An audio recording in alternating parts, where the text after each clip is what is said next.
Good morning, fellow colleagues. Our dear nurses and midwives.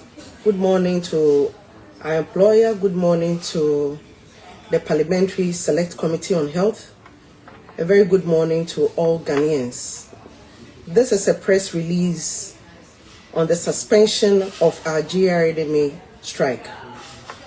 The leadership of the Ghana Registered Nurses and Midwives Association embarked on a roadmap of industrial actions on 2nd June 2025 with the wearing of red arm/headbands, followed by withdrawal of outpatient department and emergency services, which culminated into the total withdrawal of all nursing and midwifery services on 9th June 2025. Our demand from our employer was simply to have the collective agreement of Ghanaian nurses and midwives, which was signed in May 2024, duly implemented without any further delay.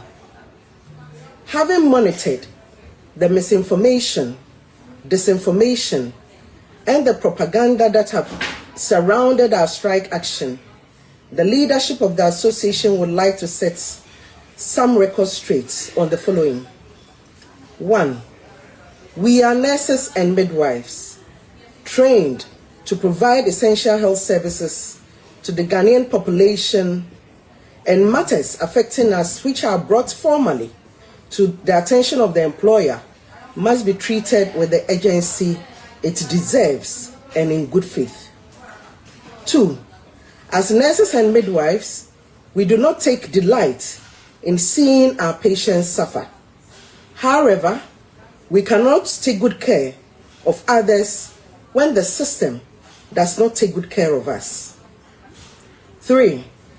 The GRNMA is a non-partisan professional association and trade union and the holder of the collective bargaining certificate covering all nurses and midwives in Ghana. In its 65 years of existence, the Ghana Registered Nurses and Midwives Association has never aligned with any political party in Ghana. Rather, it has worked with every government since 1960 in building a stronger and more resilient health system responsive to the health needs of Ghanaians, whilst at the same time we representing the interests of nurses and midwives in matters related to their welfare and general working conditions. Considering all that has transpired from 2nd June 2025 in relation to the pleas of the good people of Ghana, pleas from our patients, and the timely intervention of the Parliamentary Select Committee on Health, the leadership of the association wishes to state as follows.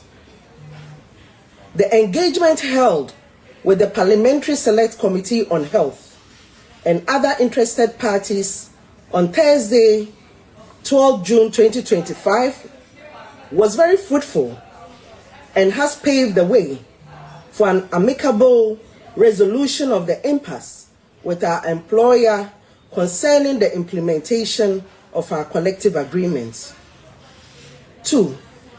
In view of point 1 above, the Ghana Registered Nurses and Midwives Association's industrial action initiated on 2nd June 2025 is hereby suspended, pending the outcome of the follow-up meeting scheduled for 26th June 2025. So the strike has only been suspended pending the outcome of another meeting on the set date, as you heard Perpetual Foriampofo, who is the president of the Ghana Registered Nurses and Midwives Association, putting out there upon the announcement of the suspension of that almost 12-day strike that had a telling effect on the healthcare delivery in this country. And we all saw it because we visited a number of health facilities, and the impact of this strike was telling. Clearly, the nurses and midwives are needed. But then again, even though they have suspended the strike, the government of their issues are still relevant. And that's why we're talking about it, because it's just a suspension pending a meeting, the outcome of a meeting. Then what happens between now and that period? There were assurances that were given to them by the Ghana Registered Nurses and Midwives Association and this Health Committee of Parliament meeting on Thursday. But then, what were the issues that were discussed? And really, what is the way forward? Why did they suspend the strike? What are they expecting of government? That's a fundamental question that we're asking this morning here on Keep On, with the impact on emergency and maternity units, all the others we saw there. This morning, we would have a conversation. Would have the executives of the Ghana Registered Nurses and Midwives Association, a labor expert, also joining us, and also a leader in this parliament, because their decision to suspend the strike was after a meeting with the Select Committee on Health in Parliament. So we'll hear from the leadership of Parliament exactly what they told them and whether they're going to live by these words of promise to these Ghana Registered Nurses and Midwives Association. We'll have a conversation this morning on Key Point. Also, coming up, we had some 64 frequency modulation, that's the radio stations that were shut down by the National Communications Authority over regulatory violations. They've now been granted a 30-day grace period to rectify their breaches or risk having their broadcasting rights formally revoked. Hours after being shut down on Wednesday morning, President John Dramani Mahama intervened, ordering the immediate restoration of the affected radio stations. That's on Thursday. Now, this morning, fundamental question that we're asking is that what has to be done to ensure that these developments, one, don't come up, because every time this comes up, there's always the politics of it. But how does that also tie into the regulator just doing its job? Does the politics of this particular action by the regulator have any merit? That's the conversation that we're having this morning here on Key Point. The Attorney General and Minister for Justice, Dr. Dominic Ayine, he has announced his office decision to prosecute 12 former officials of the National Service Authority, including the former Deputy Director, Gifty Owari Mensah, and the immediate past Director General as well, and the former Director General, who is now a Member of Parliament and one-time Minister for Youth and Sports, over their involvement in the 548 million and over ghost names payroll scandal. Dr. Ayine described the scheme as a criminal enterprise, masterminded and executed by individuals at the hierarchy, top hierarchy of the authority during the Akufo-Addo administration, including the former directors, staff members,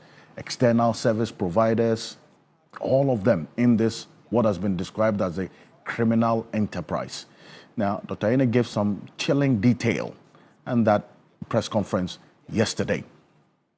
But what next after this press conference? Because prosecution, as is always said, he knows it, that it's not a walk in the park, but he is confident about the details as he has gathered in this investigation, and he believes that the state has a case to prosecute against these 12 individuals. We knew about this, but the details yesterday got many shocked. We'll be back shortly after this quick break. My guest will be joining me. We'll start a conversation this morning. We're live on 3FM 92.7, also on the Voice of London Radio in the heart of the City of London, and also TV3 Ghana on Facebook and DSTV channel 279. We're all across the world on 3news.com. Stay with us. We'll be back shortly. My guest will join me in the studio. The conversation starts right now.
It's okay. Let's go.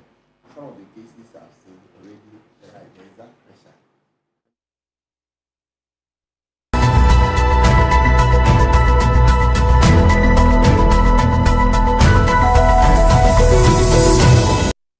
Considering all that has transpired from 2nd June 2025 in relation to the pleas of the good people of Ghana, pleas from our patients, and the timely intervention of the Parliamentary Select Committee on Health, the leadership of the association wishes to state as follows.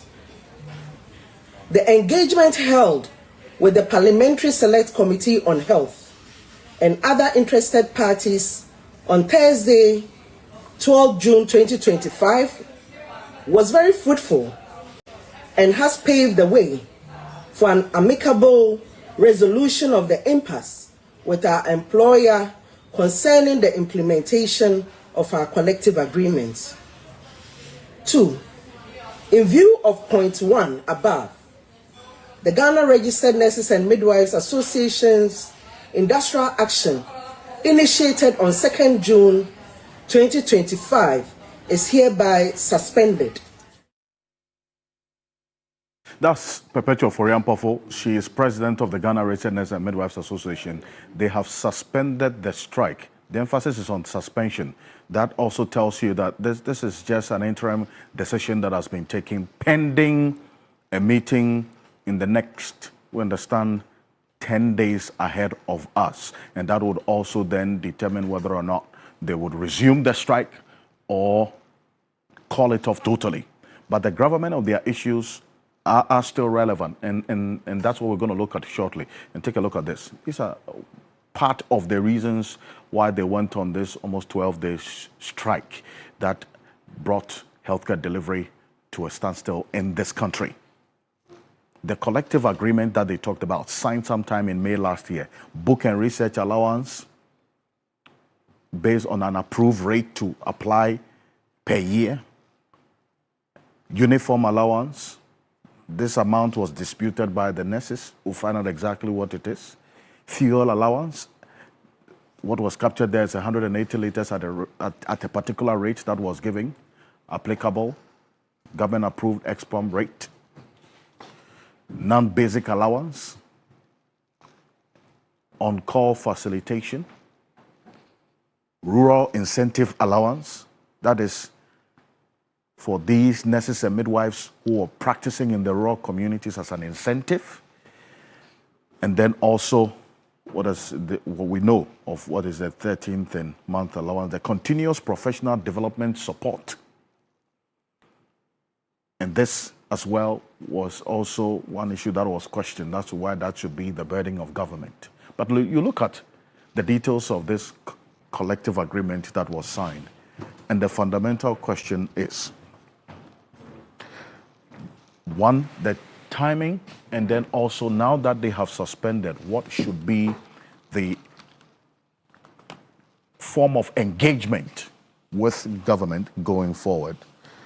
On the next 10 days ahead of us, we understand there's going to be a meeting on the 24th of this month. Joining me in the studio to have this conversation, the first of a number of them that we'll have this morning. And remember, we're live on 3FM 92.7, also on TV3 Ghana on Facebook, and also on YouTube. We're live on the Voice of London Radio and the Voice of London TV in the heart of the city of London, and then also on a number of radio stations across the country.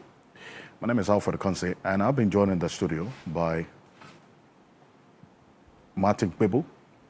He is a private legal practitioner. He is a member of the Operation Recover All Loot preparatory team that has rounded up its work. They have submitted their report to the president and being actioned by the Attorney General and Minister of Justice. Yesterday, we had a major briefing on one of the cases captured in that oral report. Lawyer Martin Kpebu, good morning. Thank you for joining us. Good morning, Mr. Ocansey. Good morning. It's good to be here. You look different this morning. Yeah, people. Cool, right? Yeah, I decided to try your this designers this morning. You feel so that's good? good. Yeah, it looks different. Yeah. So the rituals briefly once again. Let's thank Yasantua, Sofa Ekufu, former Chief Justice. Yes, let's continue to remind Ghanaians that this former Chief Justice spoke up when Ekufu-Addo was misgoverning us left, right, center, and men wouldn't talk. That's how come we call her Yasantua, because, you know, the Yasantua war, it was reported that the men fled. Men didn't want to fight. So Sofa Ekufu spoke when Ghanaian men were timid middle class. You see the thing? Well, thank God eventually we've thrown off the tyrant Ekufu-Addo and his NPP administration. We hope this administration will do far better. Okay, at least by their previous record, they are better than Ekufu-Addo's administration. Right. Yeah, they will go to Domahini. Ose Adeyo Ajumambedu the second. Thank you. Domahini is one chief who also spoke relentlessly, despite all the, difficult circumstances he faced. You remember when he granted Oliver Barker-Vormawor bail, he suffered reprisals, was thrown out of Accra, etc. You know, Domahini, good morning, and more fire, right? Oh, and my beloved Gamanche, I've not had the opportunity to read, but yesterday I saw some headlines saying that the court had nullified his chieftaincy. I don't know. I haven't read. I've not had the opportunity to read. So maybe when I get time to read. But Gamanche, Kentucky Tech Uchru, the second, more fire. Thank you very much for the relentless work you did on the the Cicely Adapa matter. You see, at least, though our court case has not yet ended, Raymond Archer has asked for the file. And last week we played it, where Kifie Jabin was also even very happy that the Yoko boss, Raymond Archer, had asked for the file, or call it docket, whichever one. And so we are sure the investigations will go on. Because as I keep telling you every Saturday, this Aqua Africa, this contract, the one Cicely Adapa did again through the Community Water and Sanitation Agency, where Vincent Kouagbenu is now chief executive. It's a shame. It just tells you that she didn't learn from the first one, right? She didn't learn. So it's good that that particular contract, I know Dr. Ayine is working on it. We will see, because we'll have to recover our money. About 40 million Ghana cedis. Minimum, there must be a recovery, possibly prosecution. Of course, finally, but not the least, let's remind Johnson Esiedu, Auditor General, about the report on the 52.5 billion Ghana cedis. That money that's reported to have gone missing from GCB to unknown sources. From GCB to unknown sources since December 2020, that Johnson Esiedu, Auditor General, you promised to bring a report on that matter.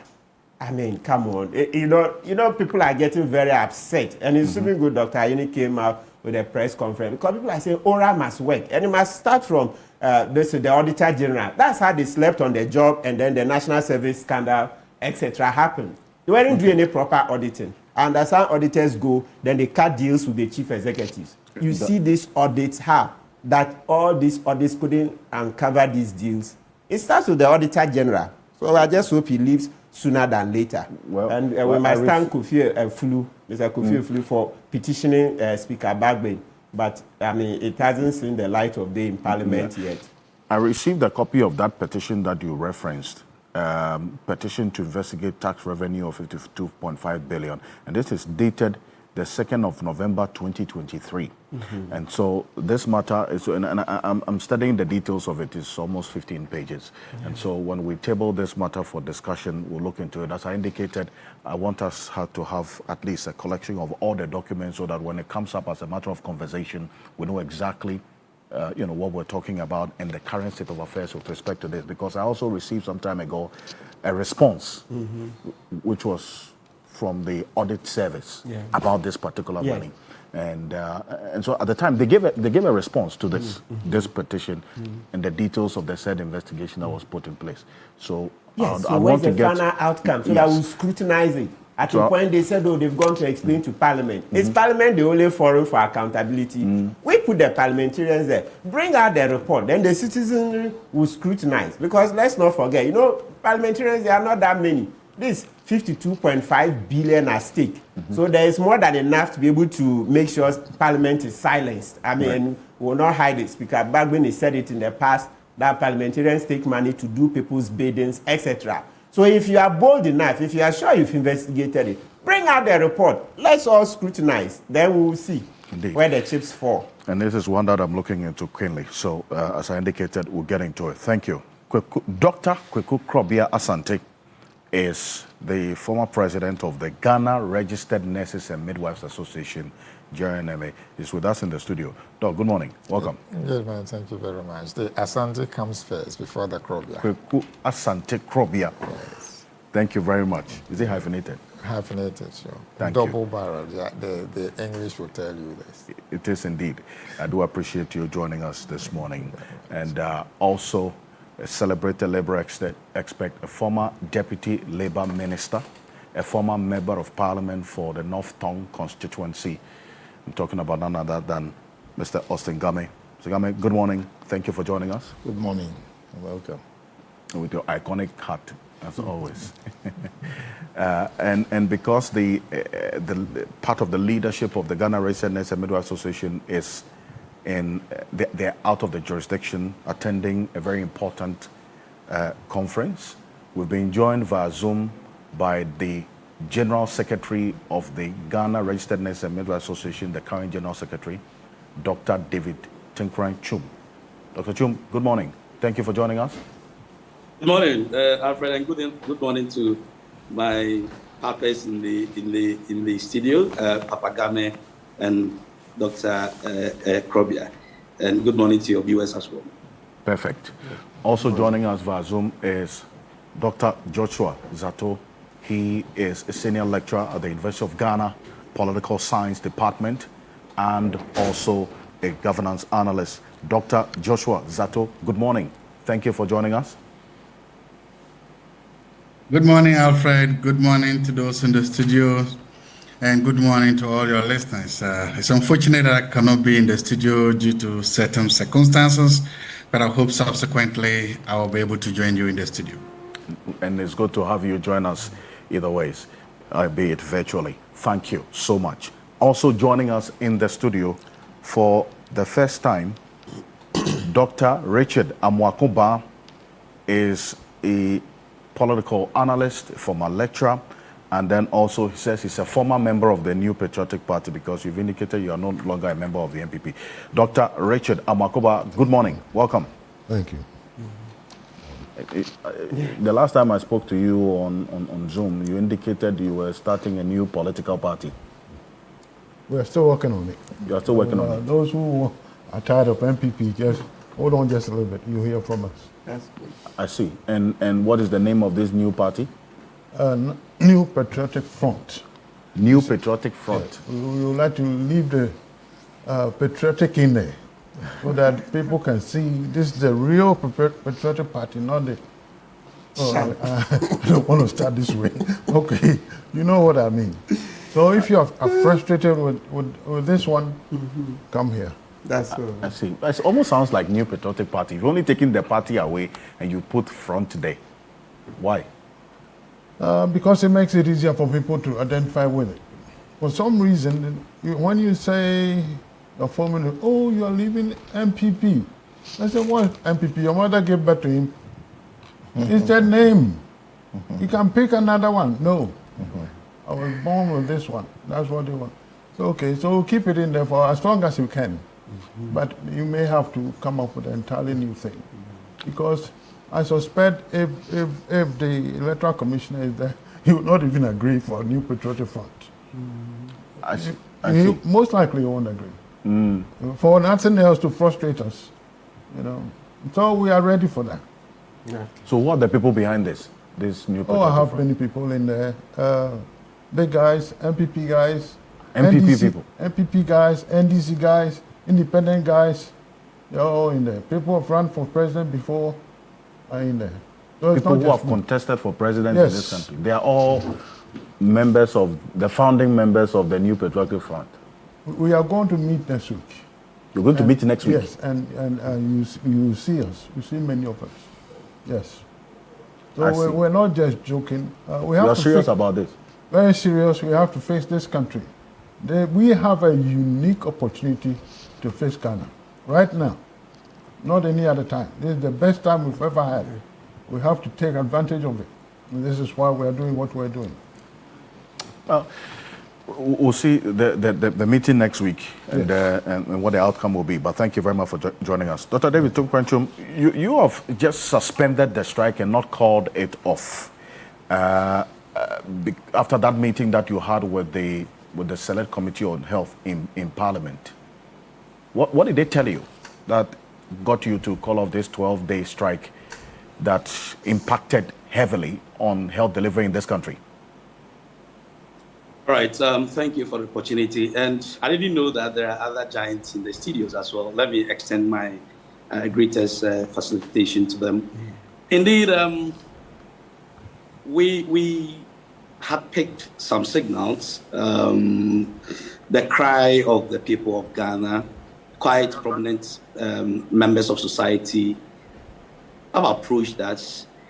And again, timeously, the Parliamentary Select Committee on Health also decided that we should appear before them and put our case across.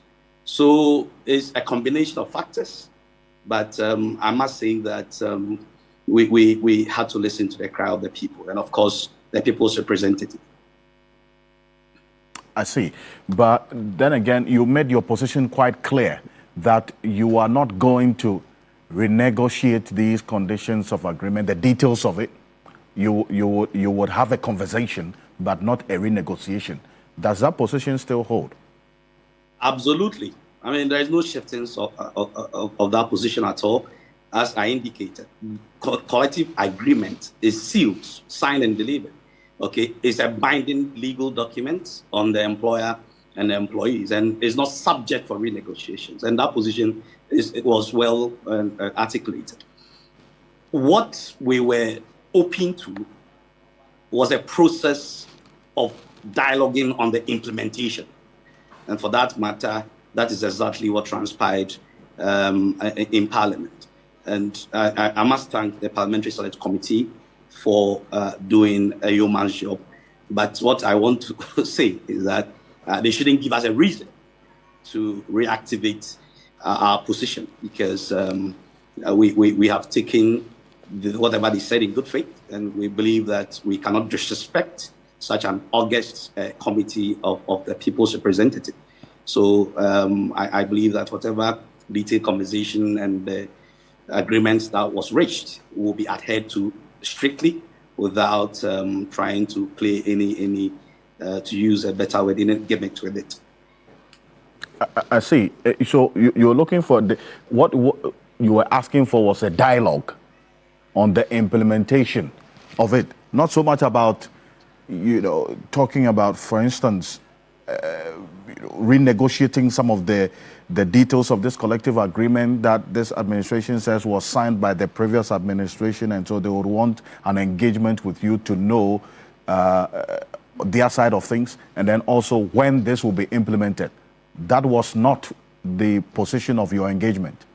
Not at all. Our position was not to renegotiate the contents thereof. It was to find a middle ground of implementing the signed condition of service. And also, we went in good faith. Okay, let me bring your attention to something that a certain erroneous impression was created among the minds of the public that we're asking for other things. Indeed, your station can be faulted for that, and it is rather unfortunate.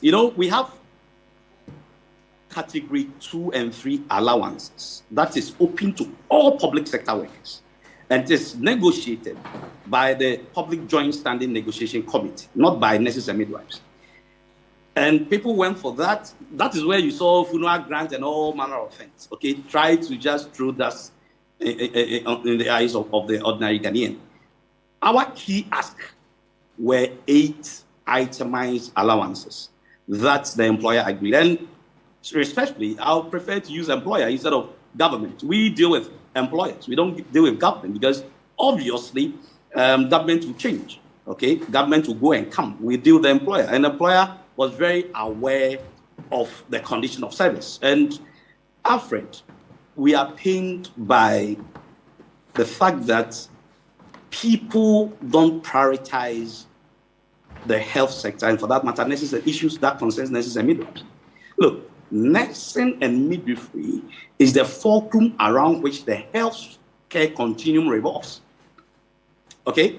I mean, I have witnessed quite a number of strike actions by various professional cadre. It doesn't mean that nurses are more important than others, but I can tell you for a fact, based on the work that we do as nurses and midwives, if we are not there, the hospital is completely shut down.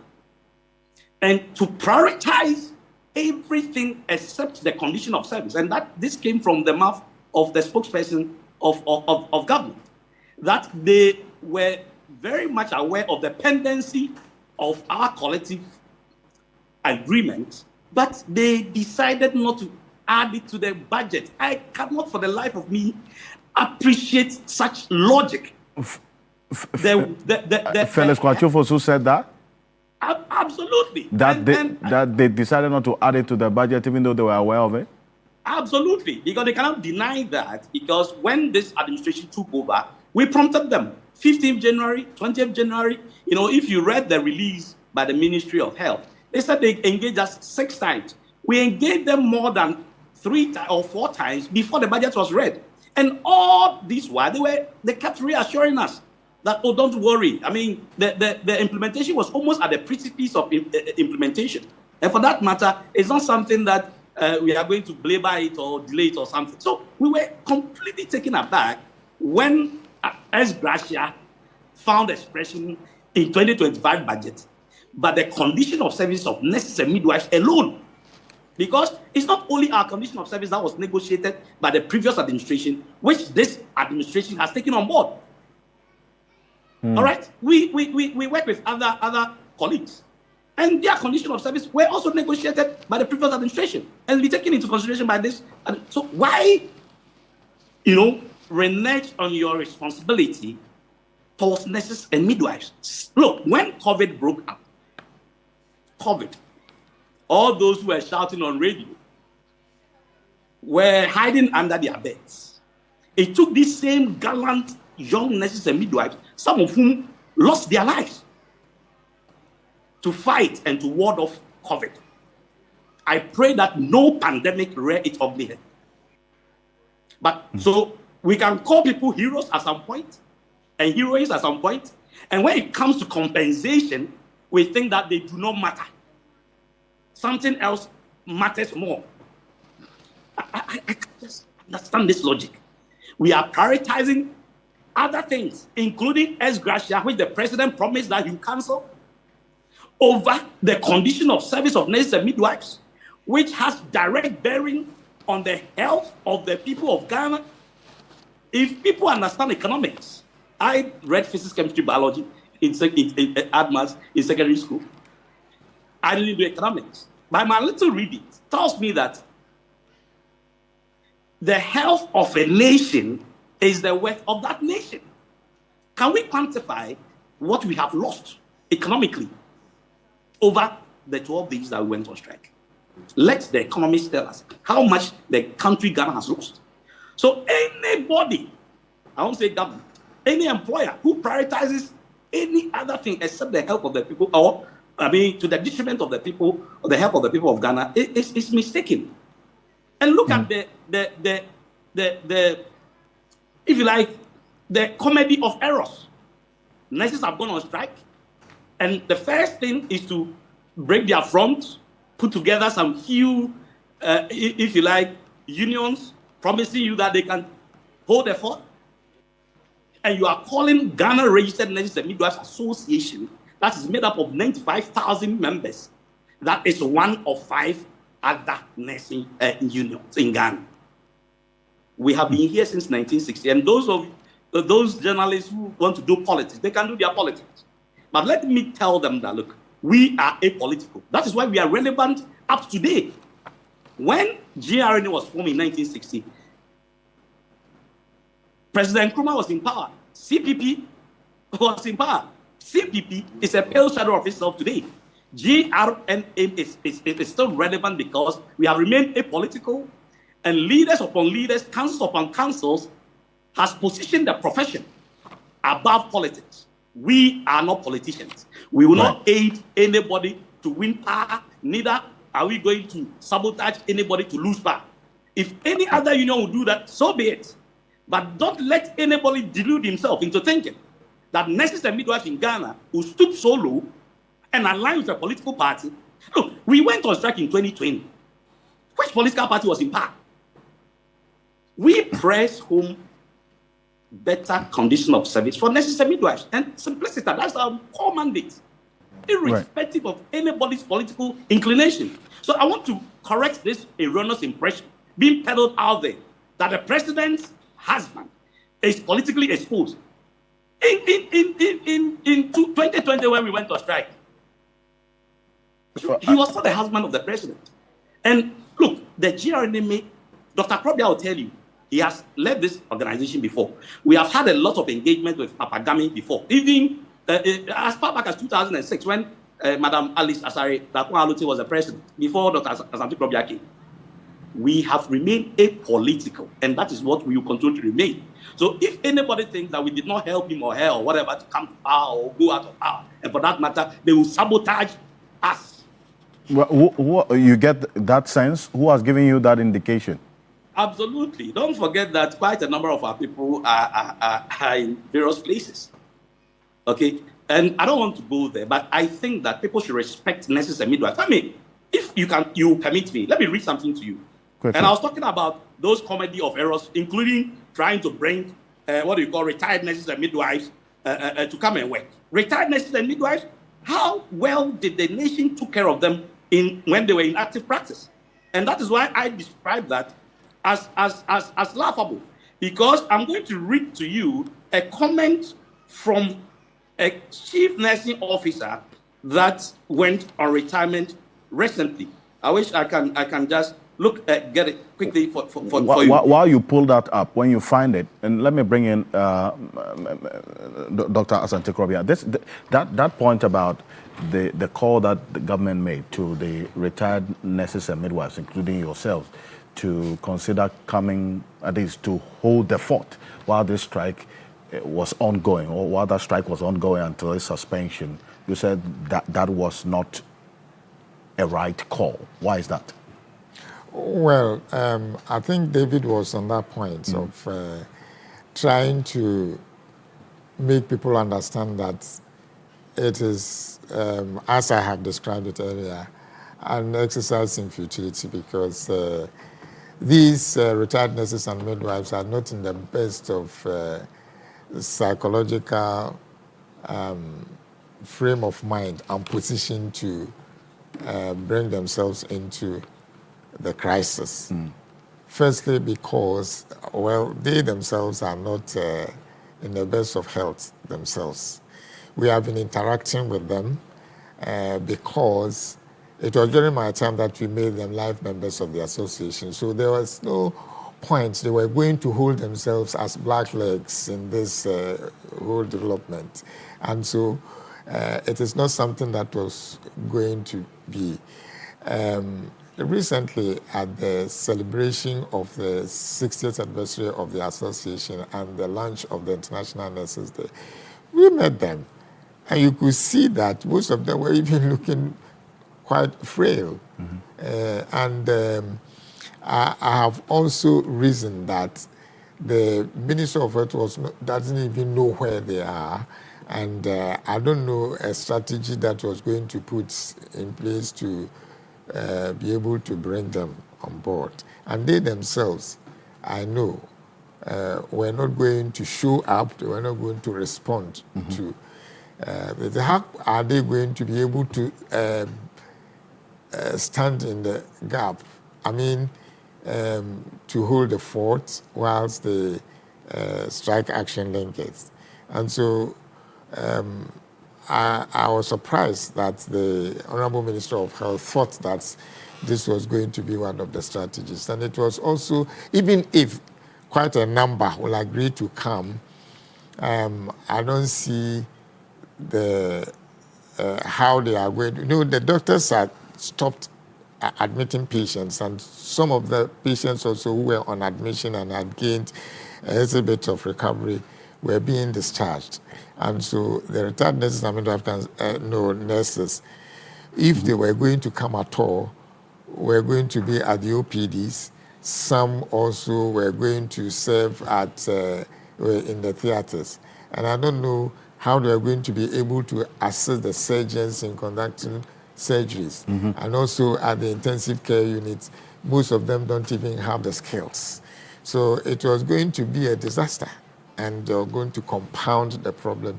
How the Minister of Health thought that that was going to be a solution to the problem, I kept wondering. And so that's why I kept saying that it was going to be an exercise in futility, because it was just not going to work. Okay. Mr. Game, you heard Dr. David Tinkran, and on just to follow up on that point that Dr. Asante Krobia made, before we get into some of the issues that David talked about, that call by the health minister to these retired nurses and midwives to at least have fellow feeling, that's how he put it, fellow feeling, take up the task of stepping in the gap while the strike was in place, so as to at least mitigate the impact of the strike. Dr. Asante Krobia says that was an exercise in futility, not really well thought through. Do you go on the same path? Thank you. Let me disclose that I work for the nurses. All what they are talking about now, I was with them in the trenches when we designed the Maiden Living Collective Agreement and everything they are doing. I've been part of them. Dr.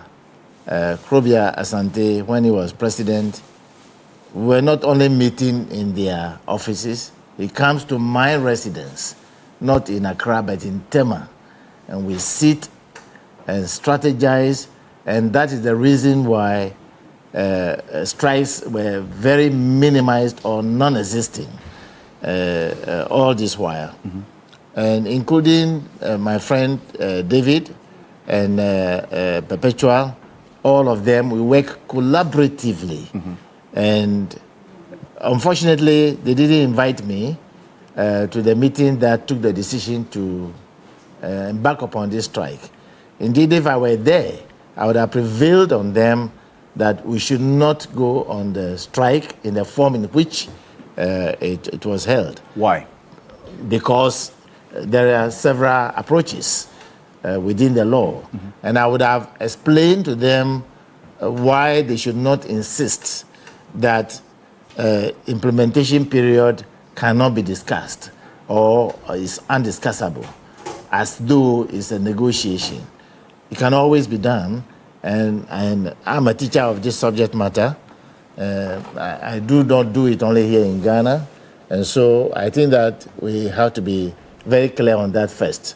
But I agree to a large extent that the retired nurses may find it very difficult to contribute in the form in which the nurses, as fresh as they are, will do their work. They may not be because of health conditions and so forth and so on. But it's also not out of place that retired people can always be recalled by various, if you like, employers and governments across the world.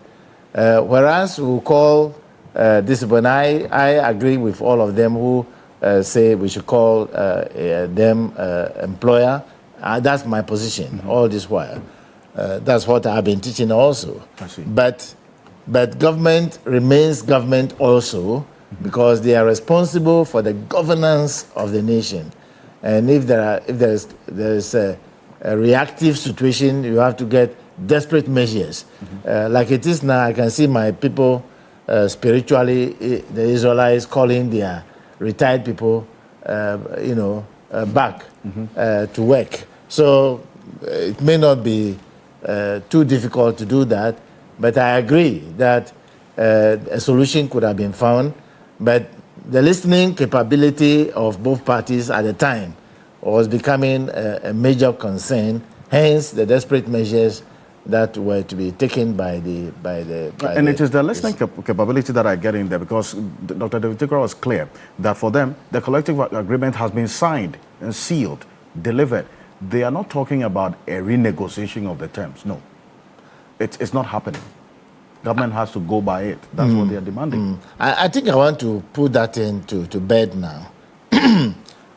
Negotiation has before, during, and after. It's very important for everybody to understand that. So before the negotiation, a lot of work has to be done.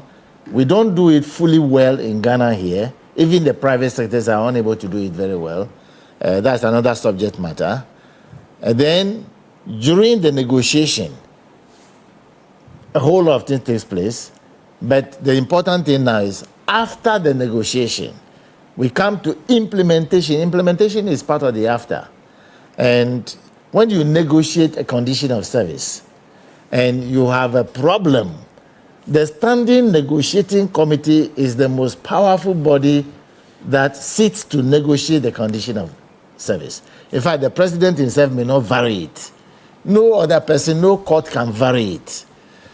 But the parties that sat to do the negotiation, the Standing Negotiating Committee, including the rules that govern the procedure of the negotiation, is very clear that when you have a situation like this, the only body that can sit and vary anything is the Standing Negotiating Committee meeting. And it is not out of place. You can vary anything, but the two parties, you can't do it unilaterally. The employer cannot on his own vary any condition of service, neither can the union do anything about it. It is both parties that sat to negotiate that can meet and do any variation. Where they have a problem and they cannot be able to do anything about it, the National Labour Commission have been put together by the parties themselves as a tripartite entity. The same thing they went to do in ILO. It's the same format that brought about the National Labour Commission. It's the same situation. So they can go there and have a discussion, and where they are unable to agree, they can get a private mediator to assist them to resolve the differences. Because every conflict or dispute or differences must come to an end, no matter what. But so are you're saying that the NES's position that this collective agreement is signed, sealed, it cannot be renegotiated. It's not a position that you support. The emphasis is, one, it is signed, it is sealed. That is true. But when it is signed and sealed, it does not mean you cannot talk about it again. You can talk about it. But it's only the parties that start to negotiate that can sit to do it. No one party can take unilateral. Look, the yesteryears form of industrial relations is dead and buried. It's no longer alive. We are not in 19th century. We are in 21st century. And so we have to act as though people who are... Inclusivity is not a figure of speech. You have to bring everybody on board. You all sit down. You have a conversation around it and resolve it.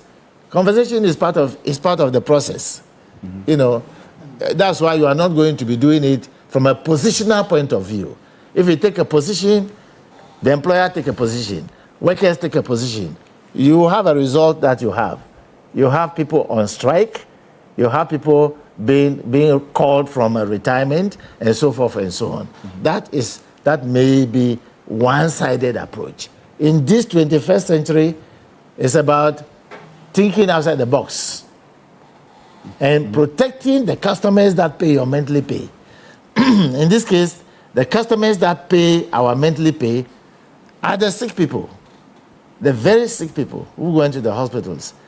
They are customers of the nurses, they are the customers of the employer, and so they are mindful about it. In fact, I know who they are. They love their patients. They want to take care of them. Circumstances can develop and bring about tension, but that's why you need a third party to sit between you and help you. Indeed, if I were to be at the meeting with them, it would be a different story. But I have a lot of empathy for them. I respect them. and I will always go with them regardless of the circumstance. But you indicated that they cannot force the employer to pay. Yeah, the truth is that that's part of the after solution. If they had met, indeed, we have gone to the brink during my friend Kweku Ajima Menu's time about this rural allowance matter. We went to the length of almost a strike. I said, look, can we have a caucus? And I went with him, Perpetual, and the rest to Kweku Ajima Menu's office. We spent more than 4 hours there, and we have a certain common solution. We set up a committee which they worked on, and we identified the groups and so forth and so on. And so we had a certain relaxation. We didn't go on strike because it was not going to be permissible for us to be there to declare a strike and get people either suffering and so forth. I know the nurses are unhappy about the situation, but they were compelled under the circumstance to go. But like I said, if I were to be with them, I would have told them, let's find another alternative approach. I see. But this position, maybe quickly, and then I'll bring in Dr. Sato, that this is not cast in stone. Essentially, that's what Mr. Game is saying, that this collective agreement, the nurses' position is that they are not ready to talk about the renegotiation. It has to be implemented because it's been agreed upon already. Council. Okay, so the difficulty with that position, if I got the facts right, my understanding is that it was accepted by the previous government, right? About 8 months to an election. Do we agree those facts? Yes, from some commentary I heard. You know, last year was an election year, and you know how politicians would behave. Anything that would win them votes, they go for it. So if it's true that the package was accepted last year in an election year, when government itself didn't have much fiscal space, you know, we are still in an IMF program. And if we also go by the other fact that implementing it will cost about 2 billion, I know they are disputing it. So even if we were to halve it, or even take off 500 million and land at 1.5 billion Ghana cedis, or even 1 billion, that's still a lot. You've heard that? Yeah. Yes. So if we were to halve it, 1 billion, that's still a lot.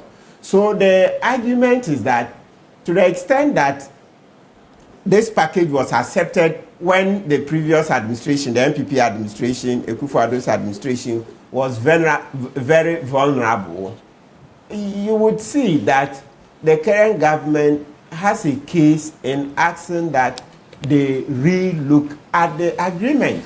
Let's not forget, we did it in the past. You know, when President Kufuor was going, that time the single spine, he approved it.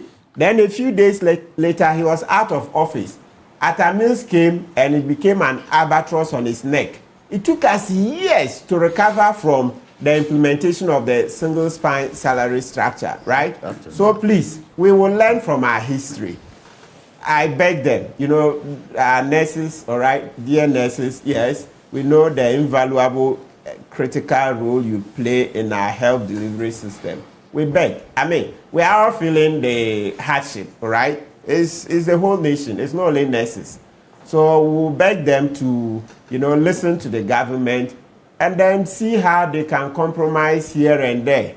Because obviously, to the extent that this is quite a huge bill, they would need to do something about it. They are not the only people, I mean, feeling the hardship in the country. It's I mean, practically most citizens, right? Because I've seen notices by Clocksack also saying if something is not done, then in 2 weeks they also go on strike. You see, so it's going to be, strike in chains. Strikes in chains. So we will beg. Once there isn't fiscal space, we will beg the nurses to reconsider their position and to negotiate with government. Because it's as clear as daylight that there isn't fiscal space. And with the IMF conditionality, you don't have much space, right? So something has to be done. That much is very clear.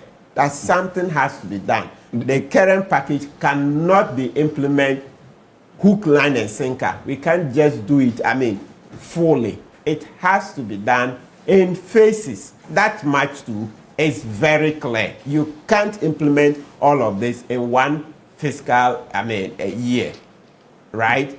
So that is my take on it. But we're begging them, these things, they are sensitive matters of income, livelihood. Yeah, they are very, very sensitive. So I'm also trying to, be that sensitive in their commentary. We beg they should look at it again. We all need to adjust a little bit. Yes, and especially, you see, when you look at it, at this time, the government, of course, thank God, so far there are no issues of corruption, etc. And you see that it's usually issues of corruption and then misuse of public funds that usually even anger workers. And then you get those of us in civil society coming to support them. But you see, so far, at least, there's been some kind of discipline.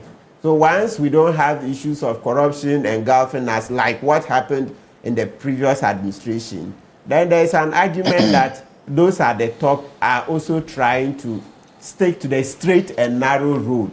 So let's all adjust a little bit. Yes, let's all adjust. Oh, if it was like Akufo-Addo's administration where his family was making all the money, ministers were making money, you see the national service scandal, you see the Dubois matter. I would have joined the nurses, giddy. That no, government should give them everything.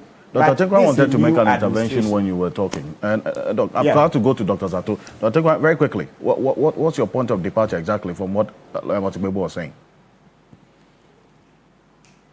No, I can't hear you. If you can unmute for me. Unmute. My father, Papa Gama, in respect to the fact that whatever has been negotiated can be renegotiated. Look, what I respectfully want to say is this. This particular condition of service was even negotiated by Papa Gama. What we are asking for is implementation. And let me bring this to the sharp focus. Okay. Let me bring this to the sharp focus of the discussants and all the people who are listening and watching this program. That the condition of service that we are asking for is not different from what is being enjoyed by any cadre of professional in the health sector, number one. Number two, the collective agreement has a provision where 1 year into the implementation of same, each party can call for a wage opener, if like a renegotiation. Again, the condition of service is a living document. It has an expiry date and it expires in 2 years. And we're already 1 year into the life of that document. Okay? And you see, sometimes we are guided by history, like what Uncle Martin Pegu is saying. 2016, when we signed the same collective agreement, it wasn't implemented.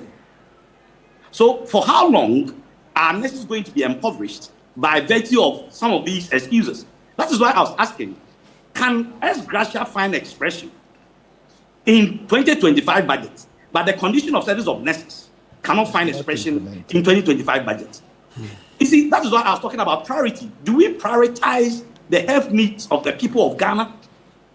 So it's not like we have to go and renegotiate. No, that one I'll decline, or I'll depart respectfully with my father, Papa Gama. We are not at the negotiation table. We have finished with the negotiations. If you want us to vary the implementation ground rules, we are up for it. And exactly what is happening right now. We didn't say that they should capture everything in this year's budget, or they should. If, of course, we all have to put our shoulders to the wheel to build this economy, to build this country. And that's why some of us are still here, whilst others are earning so much elsewhere, which we can also go. Okay?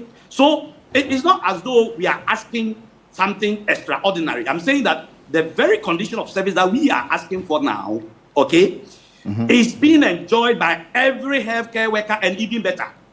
So why do we think that that of nurses and midwives should be treated with disdain? So we establish some of these ground rules. And if you allow me to read what I wanted to read in respect to the fact that I was going to come to you for that substantive point, but it was just a point of intervention. To what Matibebo was saying about, he says this is no different from what is being enjoyed by others now. So essentially, it's a demand that they deserve and not necessarily one that is out of place because it's being enjoyed by other healthcare professionals. Yes, so that's why I said earlier that I say I'm not contesting merits. No, I mean I'm not in a position to contest the merits of their claim.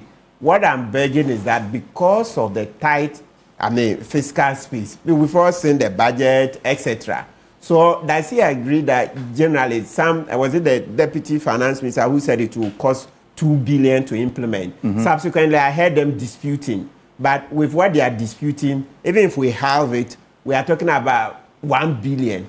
If he accepts, Dr. Tenkra accepts that it's such a huge figure, the argument we're making is that it doesn't appear we have much space. You see, we don't have room. We don't have accommodation. So they should kindly sit and do a phased implementation. Yeah, he wants to respond to that. I think he's responding. But I know he'll respond. But let me bring in Dr. Zato as well. Yeah. He was shaking his head in disagreement on a number of things that I think people you were saying. Dr. Zato, why exactly is the point of departure? And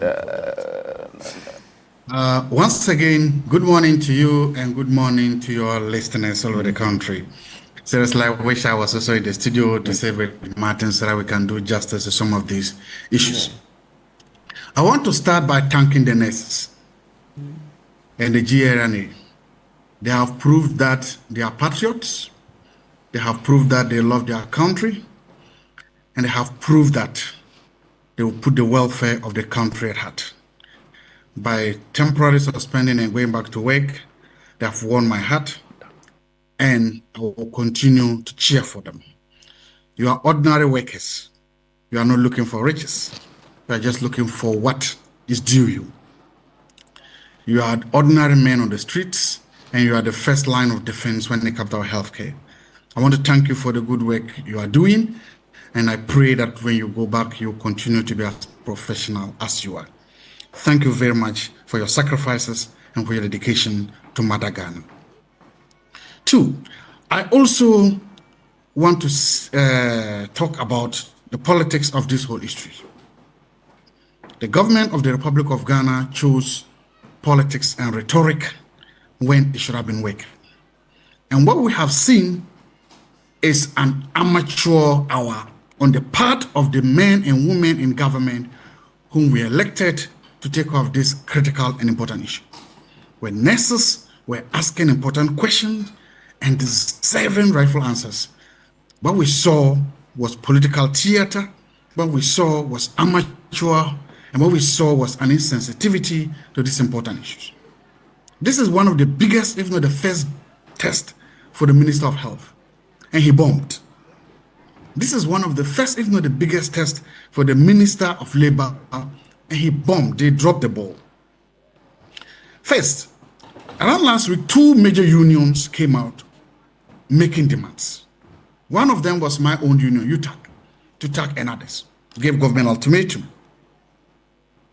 And then there was the Ghana Registered Nurses Association.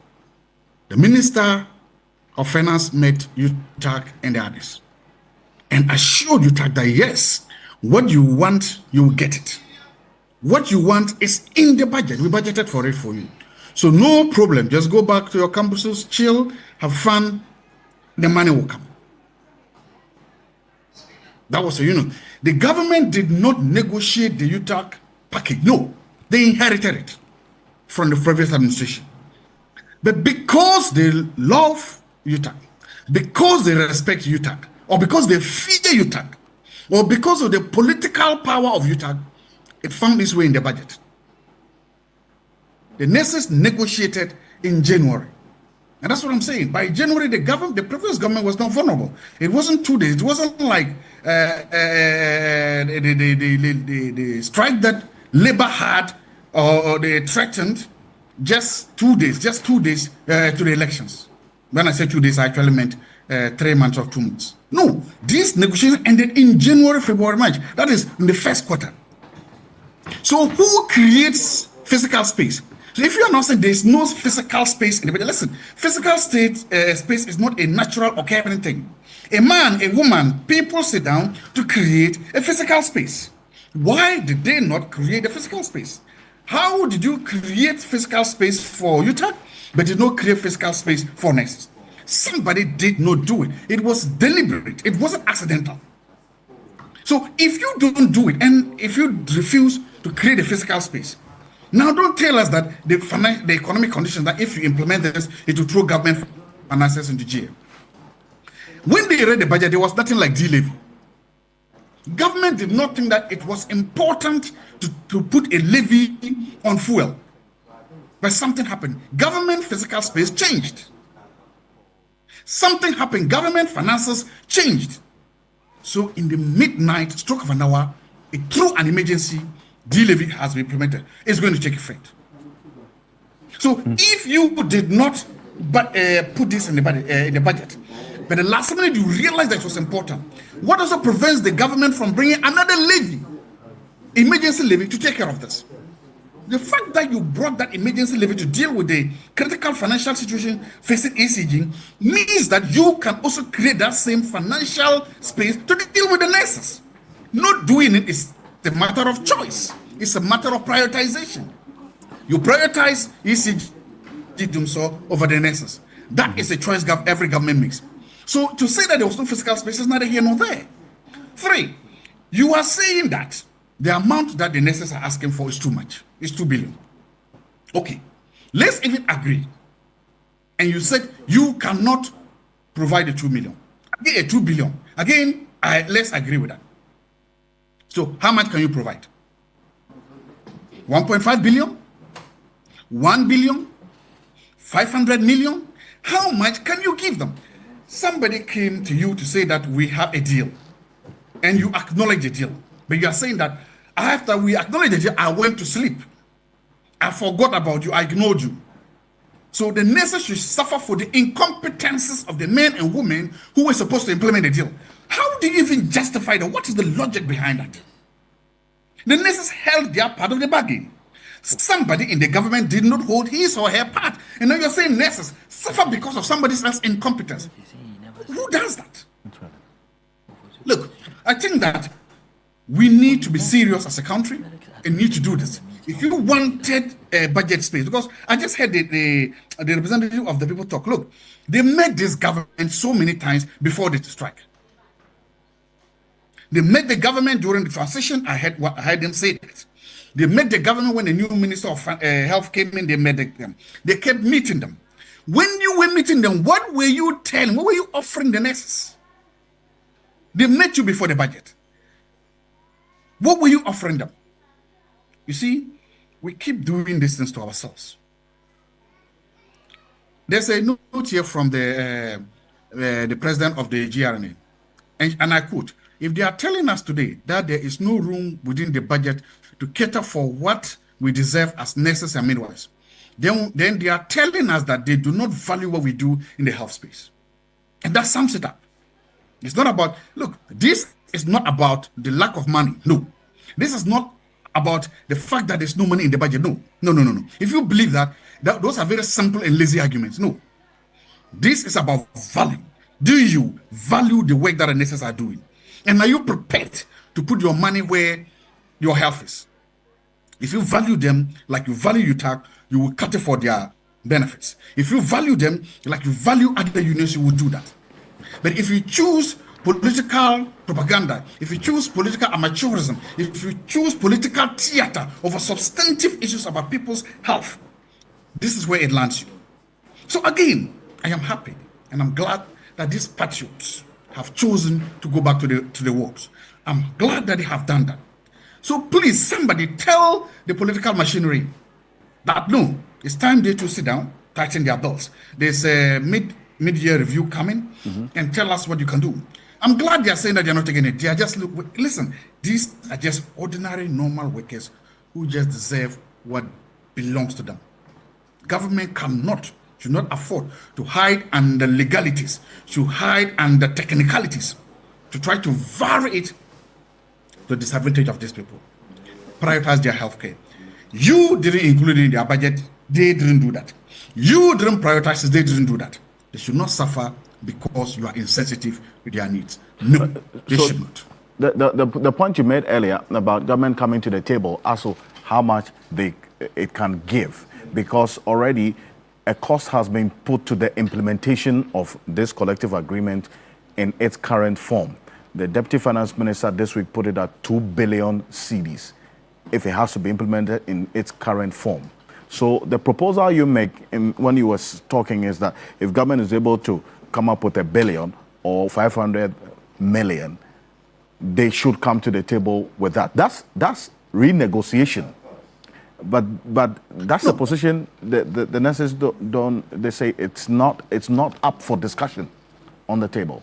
Exactly, and I agree with them. Why is that? What I'm saying is that if you are saying you cannot give us 2 billion, what can you give? Just tell the public, because we are public. We are consuming that information so that we can know what we are working with. I'm not saying negotiate again. I'm just saying that your only argument cannot be that it's not in the budget and we cannot afford. That's lazy. That's simple. Again, especially since you had time to put in the budget. Why didn't you put it there? That's your incompetence. That's your negligence. That's your insensitivity. The nurses should not carry that burden.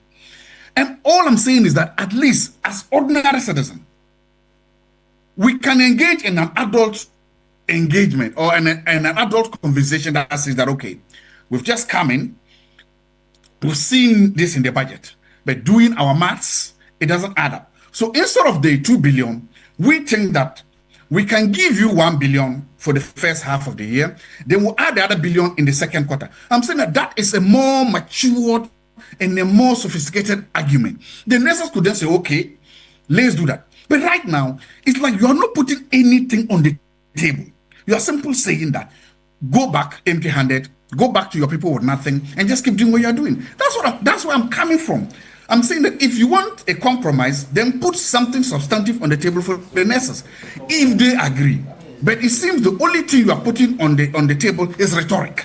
The only thing you are putting on the table is propaganda, and that is not fair. So I'm not saying to negotiate. Last year, when your people were in government, you said first quarter, approved in first quarter. Why didn't they implement part? Because they approved it before the mid-year budget review. So if you really meant it in good faith to better the conditions of the nurses, you had an opportunity in June or July last year when the finance minister did the mid-year budget review. You should have started from that place. It appears you are giving different standards. You had a mid-year budget review, June or July last year. Why didn't you start? You waited, and now your government is out of power, and you are blaming this current government, saying it's a lazy man's approach. If you were that thoughtful and very, very committed to upping their conditions, you should have included in the mid-year budget. I think this one is like smoking mirrors. Yes, because now your people are out of office, you are climbing the moral high horse. I don't think there is much integrity in what you're saying. There isn't much. No. I see. Thank you, Martin. I'm glad you've come at me like that. But remember, when you say my government is your government, it was the government of Ghana. I wasn't a member of that government. No, but you are I wasn't in that government. You know what I mean? No. You are MPP. Martin, let me answer Martin. I wasn't in that government. No, but you are MPP. That's the point I'm making. I wasn't a member of that government. But you are MPP. So, okay, let's make progress. Even if your argument is that again, the nurses are there. There's nobody better to make their case than they themselves. And there's one of them probably sitting in the studio with you. You can ask him those questions, not me. They didn't do what they did. You are saying this government is lazy, and I'm showing you that the MPP of which you are a member had an opportunity. I know that you are trying to make the case. I know that you are trying to make the case for the NDC. You are struggling to please the NDC. That's what let me make this case. All I'm saying is when I have to. It's the GRN. No, Martin, you are trying to cloak yourself as an independent. No, you are a mouthpiece of the NDC, and you are there to make your case. I understand that. Make your case. The last time you were here. You are not a neutral and objective person. You are there singing for the hymn book of the NDC. Let's put that point to clear. And stop this. So far, you've not been able to admit that you are an MPP member. Hold on. Ghana Registered Nurses Association have come to the table. They have said that we negotiated something with government. If they chose or didn't choose to go to a strike last year, that is their problem. I am not one of them. I cannot say, why didn't you go for a strike this year? If they chose to not to go to strike last quarter, whatever they do, that's their problem. They have said now is the time they are going on strike. I don't know what is in the agreement they had with government, but they are saying that that agreement right today, they are coming to call for what is due them. And what they are saying is that you cannot now tell them that it's not in the budget. Government is a continuous thing. Governance is a continuous thing. And there's something in the first thing in the agenda setting is what we call in public policy making agenda setting. The budget of the government is a public policy. That's exactly. You're saying government is a continuum. When the MPP came, you know how many projects they left despite the constitutional provisions in the directive principles. You know how many projects they abandoned, and what was your position when the MPP abandoned a lot of the NDC projects? What was your position?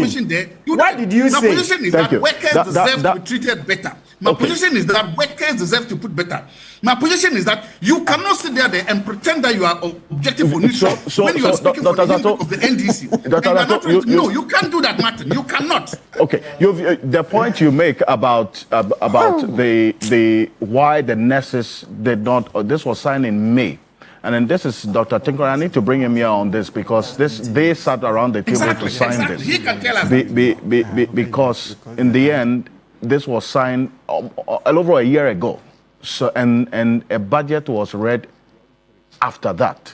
So why then was that also not factored in, and what demand did they make? Let me acknowledge the presence of a leader in this 9th Parliament, because it was the Health Committee of Parliament that engaged the nurses that led them to suspend the strike, pending a meeting 10 days away from today. Nelson Rossi Dafemekpo is the majority chief whip in this 9th Parliament. Good morning to you. He's a private legal practitioner as well. Thank you for joining us. It's my pleasure. Thank you. Good morning to seniors. They're all my seniors, I should say. So, gentlemen, good morning to my constituents in Southern. Peki Palik Tongo. Okay. Yeah. Now let me bring it. And so that question about why, and Dr. Tinker, why this was signed in May last year, a little over a year ago. Sure. A mid-year budget was read Sure. last year. Yeah. Why did you not make the demand that this collective agreement that was signed in May be included in that budget? And you also did not strike when it was not included. Okay. And then there's a new administration just 6 months in, and you're striking. All right. Thank you very much. And I'll straighten that path clearly for everybody to understand. When I was given the opportunity to speak, I indicated that we were at the precipice of implementation. And what happened? You see, the reason why we have accommodated, if you like, the new administration, and we followed up in January, February, March, till the budget was read, and even up to date, is this. A session of nurses and midwives who are not part of our association, one of the breakaway groups that the employer was seeking to explore, brought an injunction to the implementation of the collective agreement. Okay, so I don't want us to reduce this to political football. I don't want anybody to take political capital out of this. Let's do away this NDC MPP thing. The truth of the matter is that, and I don't want to repeat myself, we were almost at the precipice of implementation when some of our colleagues took the case to court. So the process was injuncted. The implementation was injuncted. In fact, it was at the Finance Ministry. Madam President sent me a couple of times to follow up on the document, and it was on the desk of the Deputy Minister for Health, Honorable Abna Oseasari, yes. Oseasari. And we were that's the Deputy Minister of Finance, not Health. Finance at that time. So it was almost going to be implemented. You know, when you finish negotiating the condition of service, what Fair Wages and Salaries Commission does, because they lead the government team for the negotiation, they send a copy to the Ministry of Finance and then the sector ministry. So in our case, Ministry of Health. And then the Ministry of Finance will put a covering letter and an approval letter to be sent to controller so that the monetary aspect of same will be dealt with. And the non-monetary will also be sent to the sector ministry and its agencies. So what I want to say, and what led to the delay, and not to hold breath for the previous administration, and that is why I don't want anybody to take political capital out of this situation, is that a session of our members took the matter to court. All right, so the process was injuncted. until the trial judge suggested that we embark on out-of-court settlement. And we did embark on out-of-court settlement, and we presented the agreed position to the judge. I see. And it was, a section of Ghana Residents and Midwives Association members. No. Our association is very formidable. Nobody would do that. Okay, so if you say a section of our members, that's why I wanted that clarity. No, when I say members, I'm talking about the nursing and midwifery fraternity. Oh, right. It's a breakaway group of psychiatric nurses. There are very few people. In fact, we have 2,830 psychiatric nurses in Ghana. We, Ghana Registered Nurses and Midwives Association, have almost 2,562. So there are few people within the psychiatric bracket who took the matter to court. And the process of implementation was injuncted. All right? And we were able to resolve that by January. So we started dealing with the chief directors of both Ministry of Health and Ministry of Finance. And they told us clearly that, this is not a new document. It was almost at the verge of implementation. So once, in fact, they actually told us that they were going to talk to the chief of staff to see if, in fact, before the Minister for Finance comes to office, they could really implement it. But at some point, they told us that we should wait for the sector ministers to be sworn in. And we agreed. And they came to office, and we followed up. When they came, we approached the sector minister, and then he assured us that we should wait for them to read the budget. And it makes sense. A new government has taken over. They want to read the budget, very much so when we knew that even it was captured in the previous half-year budget. If it wasn't even captured in the July half-year budget, what about the first quarter 3-month budget, the transitional budget? So I think that people don't prioritize nursing and midwifery practice, and that's why I was going to read that message from that distinguished nurse. I see. So the answer to the question that I asked is that you're saying a breakaway group took this collective agreement that was signed in May to court, and Absolutely. that's what led to it not being implemented after May.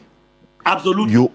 You only resolved the matter with this breakaway group out of court in January this year. January 20th. 20th January 2025.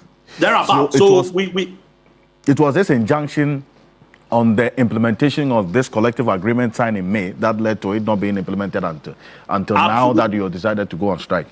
Precisely.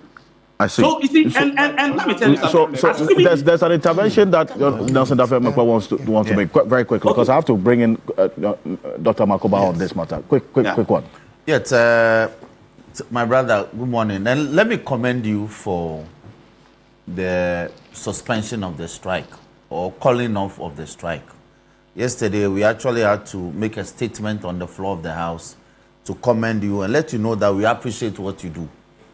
And I don't want you yourself to keep saying that nobody appreciates the services provided by psychiatry nurses, midwives, general nurses and all, or persons within the health subsector.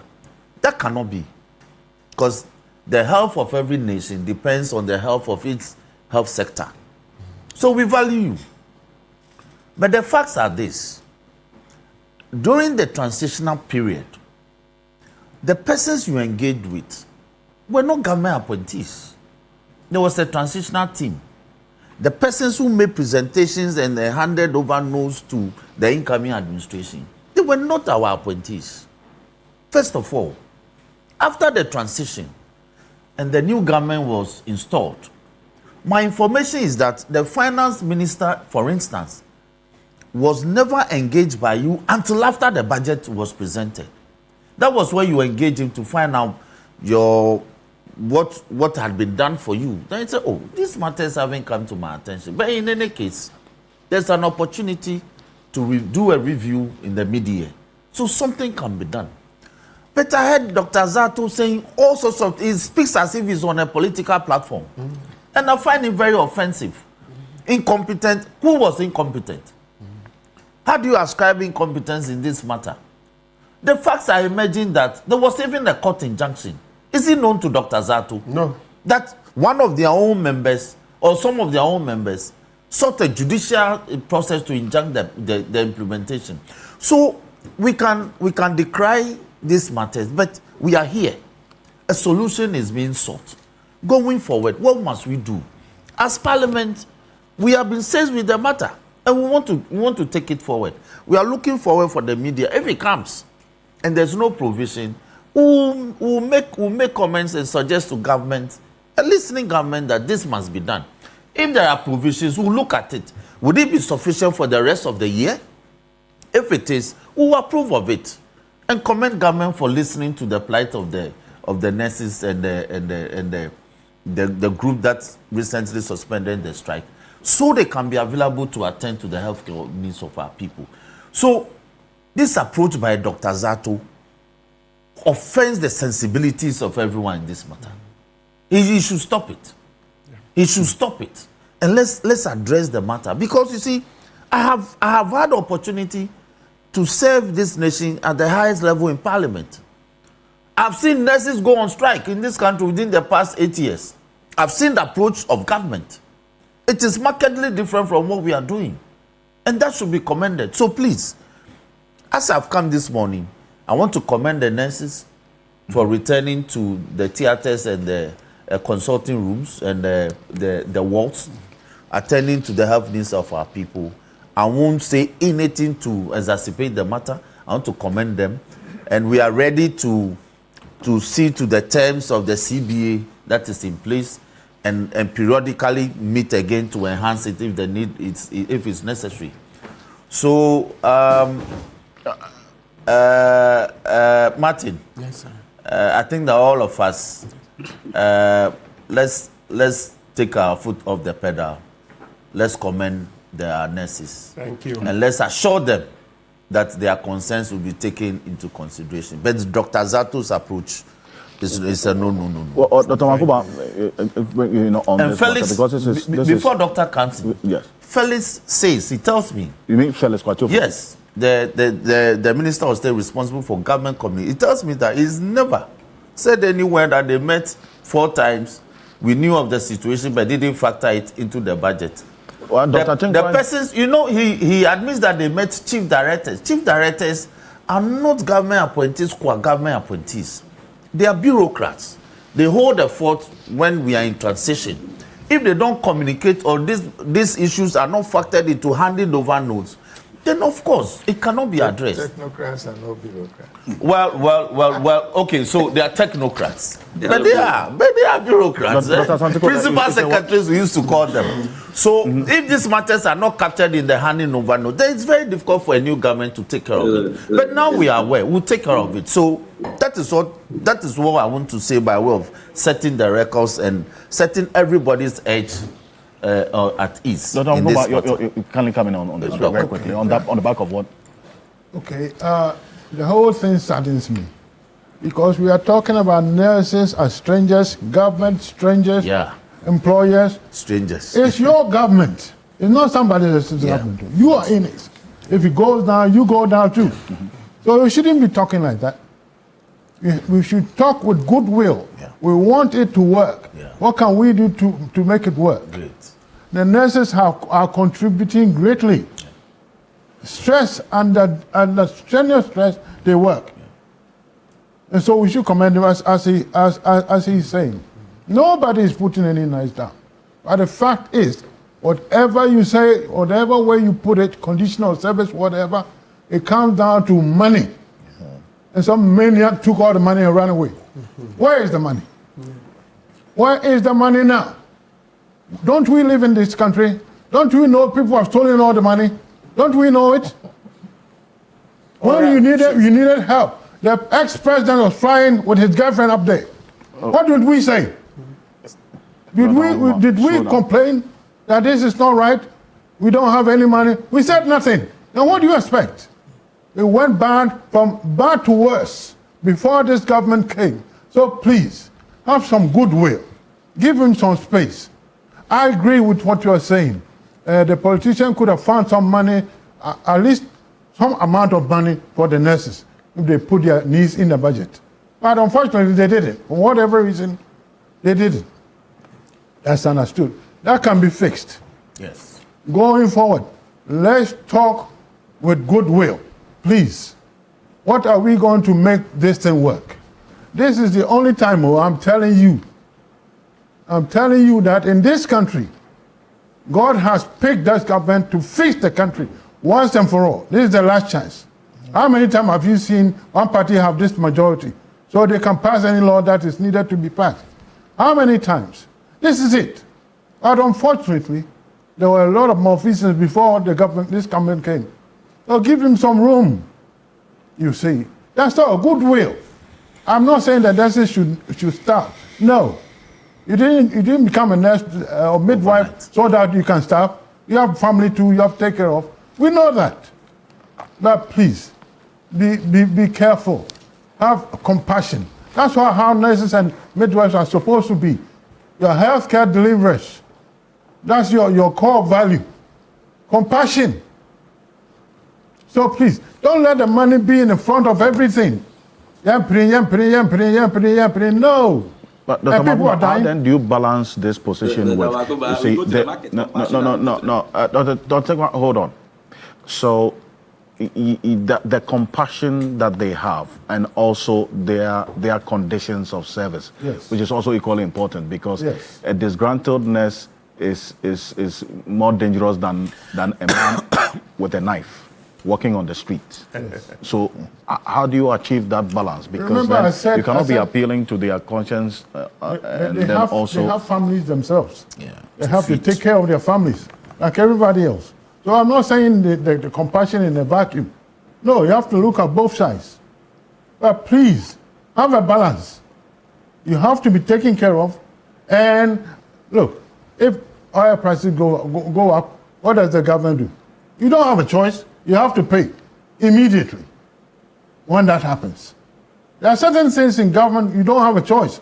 But we're talking about people here, nurses. And so it's your own people. The government takes care of nurses before they become nurses. How did you become a nurse? Isn't the government hand in it? How did you become a nurse? Why are we talking as if we are talking to strangers? You see, remember all these things.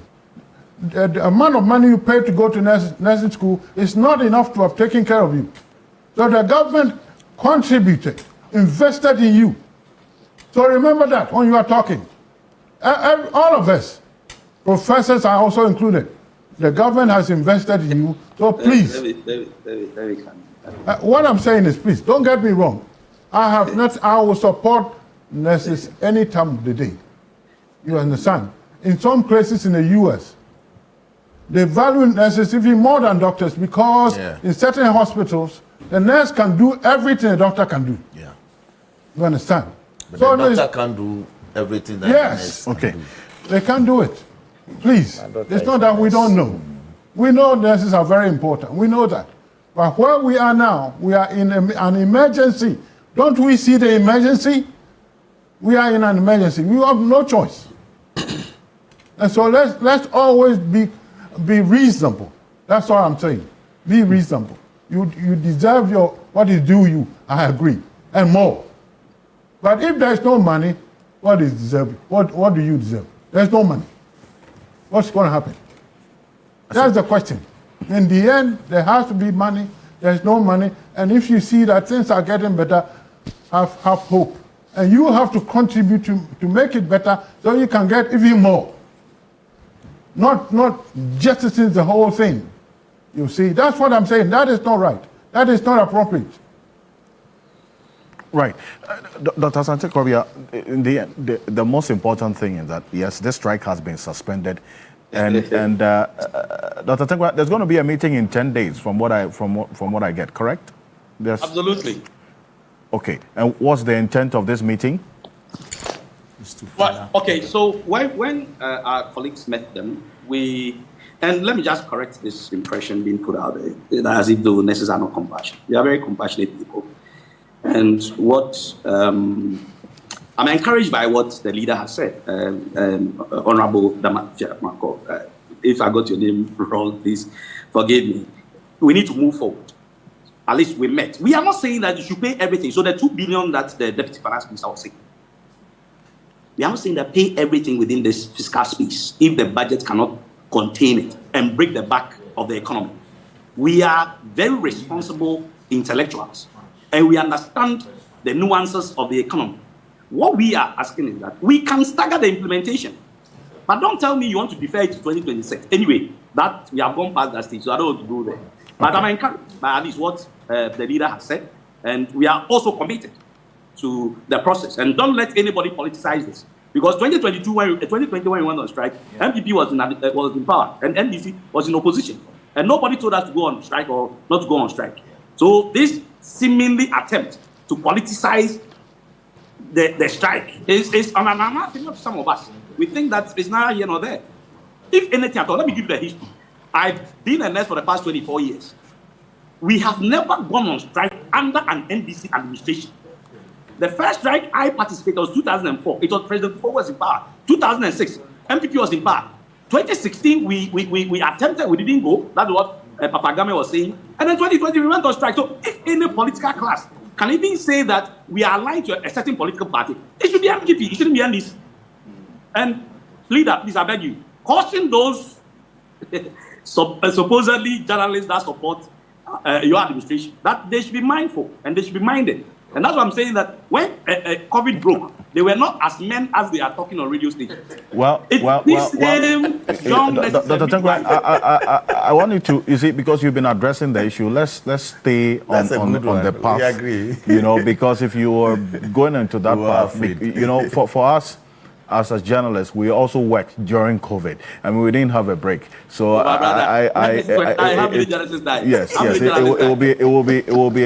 will not be fair on us to say that we didn't work when COVID was. We had to come to work every day at the peril of our own lives as well. So yes, we weren't at the front line. So I'm not going to really compare ourselves to you. I mean, that's a fair point to make. Just, but Dr. Krobia, Asante Krobia, the point you're making about what has to be done going forward, in the end, there is some truths now, but it is just a suspension. What should be the approach in going to this meeting to ensure that this matter is resolved fully and this strike fully called off? Well, thank you very much. We are here this morning to chart a new course in getting the impasse result. Please let us, as much as possible, take politics out of this matter. Martin, I'm sure you took kindly to the statement David made earlier that the association is apolitical. So please let us accept that fact and move forward. Now, we had a crisis on hand, and the main person who was supposed to have led the negotiation was presenting something on the table, none of which had a solution, presented a solution, because the four things that the Honorable Minister was putting across, I didn't see any substance in it that was going to bring the matter to a halt. For example, if he says that we have to consider renegotiation, I didn't take kindly to that at all. When he said that we are going to be able to pay the entitlement next year, when he knew that the conditions of service was going to expire at that time, and there's no way the legal people will tell us that there's no way nurses and midwives were going to use an expired document, to claim their demands, and also the fact that they are going to use retired nurses and midwives to stand in the gap. I didn't see any substance in what the Minister of Health was presenting, which was to be seen as a solution to the matter. So thankfully, the Parliamentary Select Committee on Health had made very good intervention. And going forward, I think that, let me go back to what I proposed to the Minister earlier on, that even if you are not going to be able to meet the total demands, tell the nurses that we are going to meet you halfway or three-quarters of the way. There's always room for the discussion. And let me assure the people of Ghana that they should not let their house be troubled, neither to let it be afraid because of where we have come to, and the nurses are prepared to take off from wherever they left off. So please, let us not, I say again, politicize the matter. The minister must rethink his decision of, stalling the negotiation by still bringing in the fact that we have to renegotiate. There is no room for renegotiation. There's no room for renegotiation? Yes, sure. Because you see, we came to a point. We came to a point but this where is not cast in stone, is it?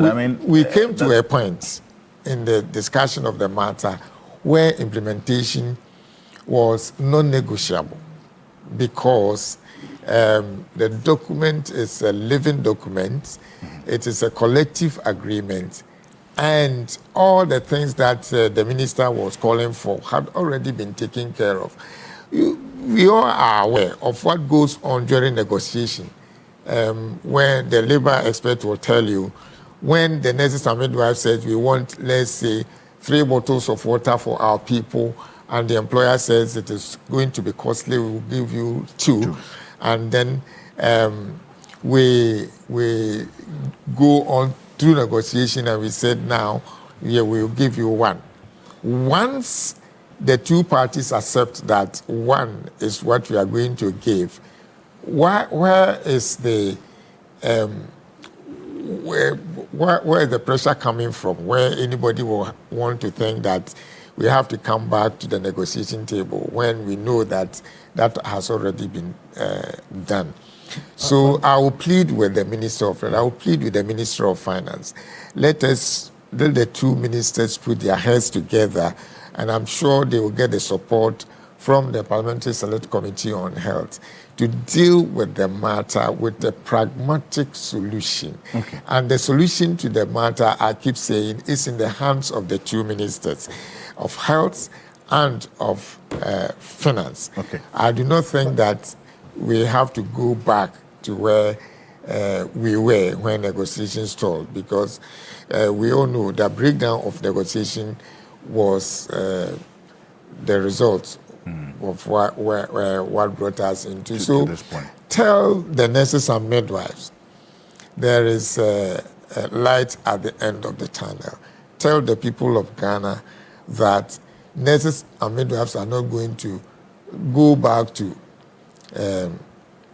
these dark days where perhaps they will not be satisfied with that. The minister will tell them, the Ministers of Finance and Health will tell them, and it will bring the nurses back to this position.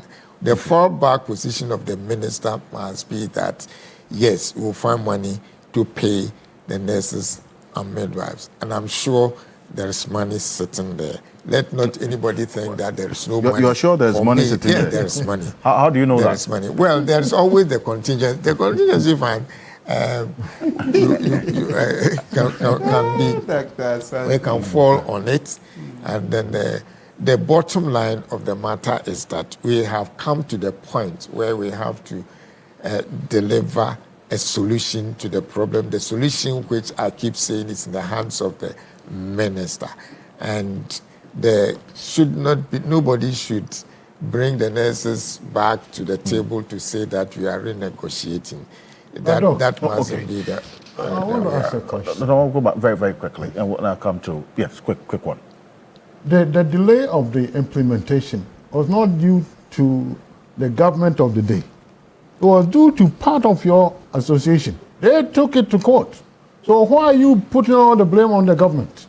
Yes, but those who went to court, but no, you know that. They went to court. But for the court injunction. What your members brought to, not the government. No. Yeah, it was a breakaway. No, your members nonetheless. So some It was a nurses. breakaway. Yes. When the court injunction. Are was they now started. part of you? No, they are not. No, there's They a are breakaway not. group, yes. It's a breakaway group. So Doc, And please conclude. a clash of rights. whatever benefit that is going to come out of this They will benefit negotiation, as well. he also will benefit from it. So I did I did not even see it that way. I didn't see it coming, but the legal systems. That is what was how it was decided that the court injunction must be slapped on this and the nurses, the larger group. I am not a lawyer, and so I cannot explain it. Okay. But the lawyer sitting here will tell us why it came to that point. But right. The bottom line I'm saying is that we have to implement the conditions of service. The solution to the matter is right in the hands of the two ministers. They must find money to pay the nurses so that the nurses will not resume the strike action. If that does not come, resumption of the strike action, I'm afraid, will eventuate, and it won't help anybody. Right. Thank you. Mr. Gamay, please. I think that I think that there has to be a solution to every anything that happened. There has to be a solution. No talking, no solution. That's the point. And therefore, people should not be afraid of the word negotiation.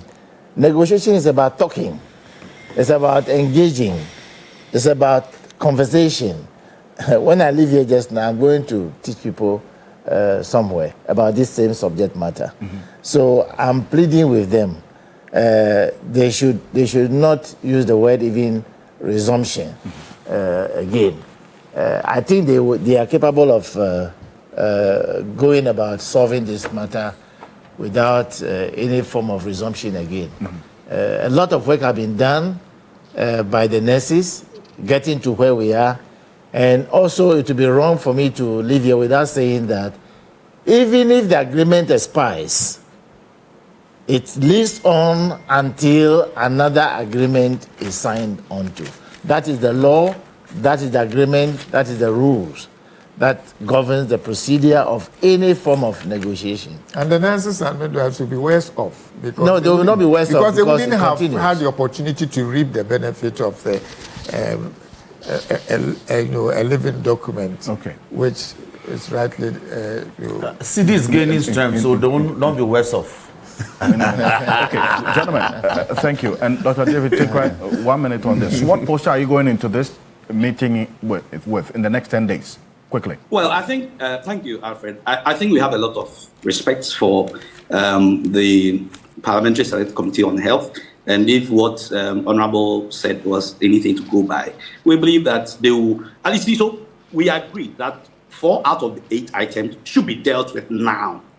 We are open to staggering the implementation. I hope you understand. That's why I keep saying that we are not open for renegotiation, but we are open for implementation process that staggers things so that it doesn't break the back of the economy. We are very open, and we believe that we'll be able to find solutions to this problem. We are not happy that Ghanaians were suffering, and I just want to thank the Parliamentary Select Committee on Health and to thank all nurses and midwives in Ghana, because you see, some of the unions that even decided to say that they want to align with government, and for that matter, they will not participate. Their members defile their orders and they join the thing because they know that they are ultimately beneficiaries, like what was alluded to in your studio, of whatever we're fighting for. So I want to thank all nurses and midwives for sticking to us, and I believe that they should be reassured, okay, and they should open their heart. They should be troubled by the fact that the employer decided to renege its responsibility and did not put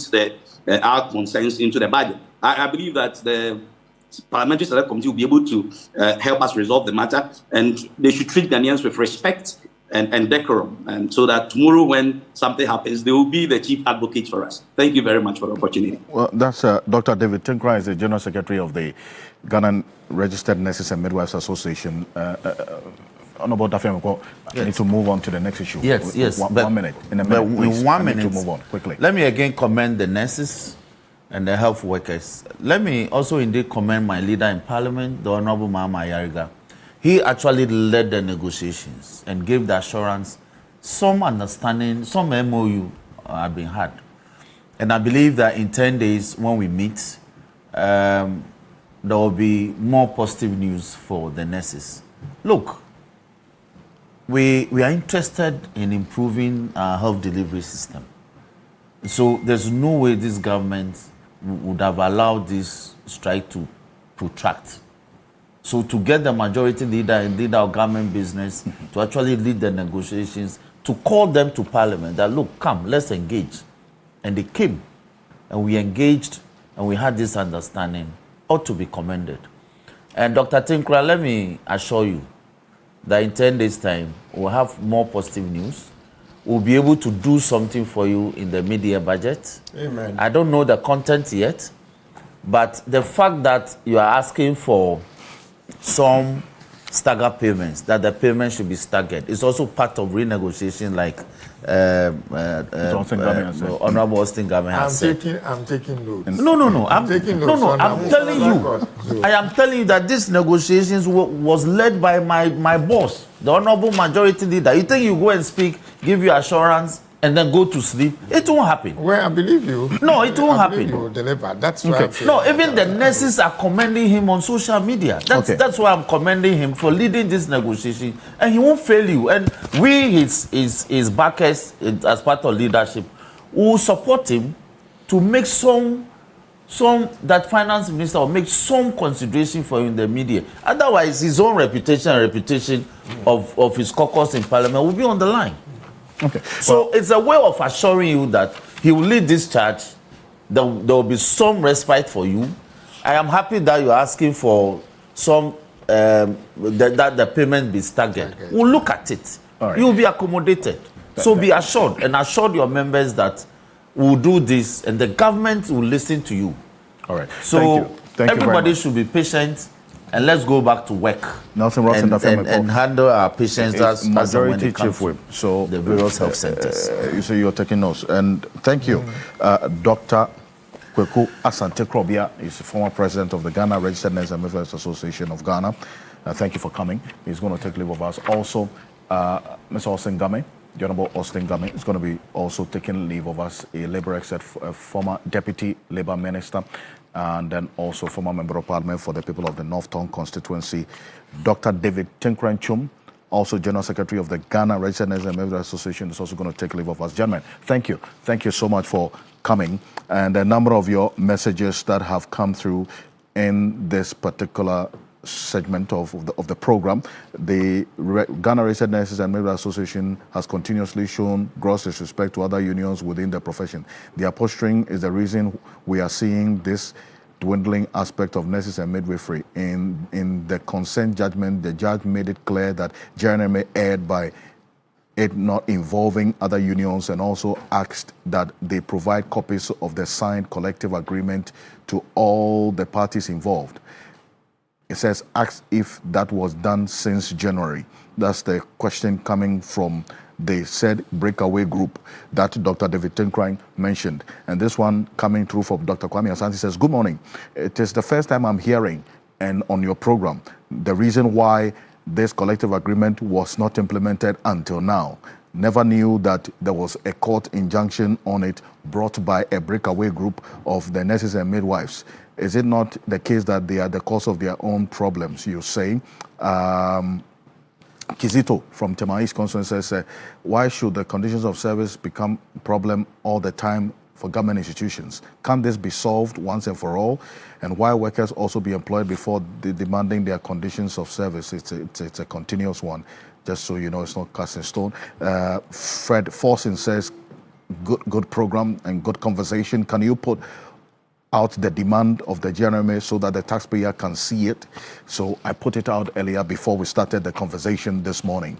So thank you very much for the messages as well. And then also Setabloso, I thank you very much for the message. This one here from Manini Mani says, please ask him why did they not ask the previous government to honor the agreement when they signed the agreement last year in May? That's the question that I asked. And then we got that response that there was an injunction brought on it by a breakaway group. So money, that's the response to the question that you asked. That leads us to our next issue. The Attorney General and Minister for Justice, Dr. Dominic Ayene, has disclosed that there's a criminal network that has been uncovered in, gentlemen, please. That has been uncovered in the National Service Authority that cost the taxpayer or the nation, essentially, over 548 million Ghana cedis. This was at the press conference yesterday. Take a look at this. During the fiscal year, the directors will write to the Minister of Finance requesting permission to utilize excess funds allocated in the budget of the National Service Authority. Once authorized, the directors will transfer the funds into NSA's project account at the Agricultural Development Bank, and under the pretext of executing projects, will divert the funds into private pockets. Another criminal scheme hatched and exploited by the directors and staff is the deployment of ghost names onto the NSA system. Once deployed, the directors will then request that both ghost names and genuine names be transmitted by the head of accounts to the Ghana Interbank Payment and Settlement Systems, that is GIPS, for payment. These payments included payments to EaseWich cardholders procured for the fictitious National Service personnel. Our investigations compared monthly data of verified National Service personnel generated from the Central Management System and submitted to the NSA Accounts Office, and the data of the NSA personnel who were actually paid through the GIFT system for a period of 6 years. That is from 2018 to 2024. It was established that a total of 587,543 personnel were to be submitted to GIPS for payment of allowances. Meanwhile, data from GIPS showed that a total of 650,165 personnel were paid, indicating that 63,672 constituted ghost names. For instance, we have conclusively established that after collecting these funds, some of the suspects, such as Gezi, Nyako, and Othing, handed them over to suspect Osei Asibe Entry in cash, and on some occasions deposited the cash into his bank account. Osei Asibe was the chief executive, the director general of the National Service Authority. Some directors, such as Gifty Owari Mensah, created and executed a meticulously detailed plan using NSP, National Service Personnel Allowances, as security to obtain a loan of 30,698,218 cedis, 69 pesos, from the Agricultural Development Bank, ADB, at an interest rate of 23%. She achieved these results by using other people's information to register a company called Blocks of Life Consult without their knowledge or permission. Subsequently, she presented Blocks of Life Consult through a middleman in the person of Maxwell Akwesi Ofori-Mintah to an official of the Agricultural Development Bank, and enlisting her husband, Mr. Peter Mensah, a lawyer, to act as one of the directors or representative of the said company. She told ADB that the company specialized in supplying home appliances to National Service personnel, and proposed that ADB finance the company to enable it to supply these items on hire purchase basis to the service personnel, with the NSA being responsible for handling the deductions and repayments. During the period, suspect Gifty was the acting director, Gifty Owari Mensah was the acting director of the authority. However, on the marketplace of the authority, there was no indication that Blocks of Life was a registered vendor. Within 2 service years, suspect Gifty Owari Mensah used a total of 9,934 ghost names to misappropriate the aforementioned funds. Investigation further established that after ADB transferred the funds into the account of the company, she subsequently transferred the funds into 4 different company accounts, with the names of Amiacom, Scaffold, Oche, and Aristo Logistics and Trading. It was further established that suspect Gifty is a director of Amiacom, and Scaffold Company Limited belongs to suspect Abraham Gezi. that between 3rd March 2023 and 24th May 2024, suspect Gifty transferred 22,925,518 Ghana cedis and 69 pesos to Amiacom. It's a full complement of what you just said, the Gifty Owari Mensah, how she was involved in all of this. And then you had the Attorney General give that full detail of the scheme, that criminal enterprise that the investigations have uncovered at the National Service Authority that has led to the loss of this amount of money, 548.3 million. Think about it. 548.3 million Ghana cedis over this 6-year period between 2018 and 2024. And the foundation for all of this is the Fourth Estate investigation, which we here on Key Point spent some time on, if you recall, about 6 months ago. And the details of it, we got. Some names that were repeated 226 times. And some persons who were not even Ghanaians. Somebody with sitting somewhere in Kenya had his name in there as a national service person receiving allowance. Somebody receiving the allowance on his behalf in our database. After all the investigation, this is how much we have lost as a nation. That's the amount of money the Attorney General put to it. And this was with the orchestration of some 81,885 ghost names.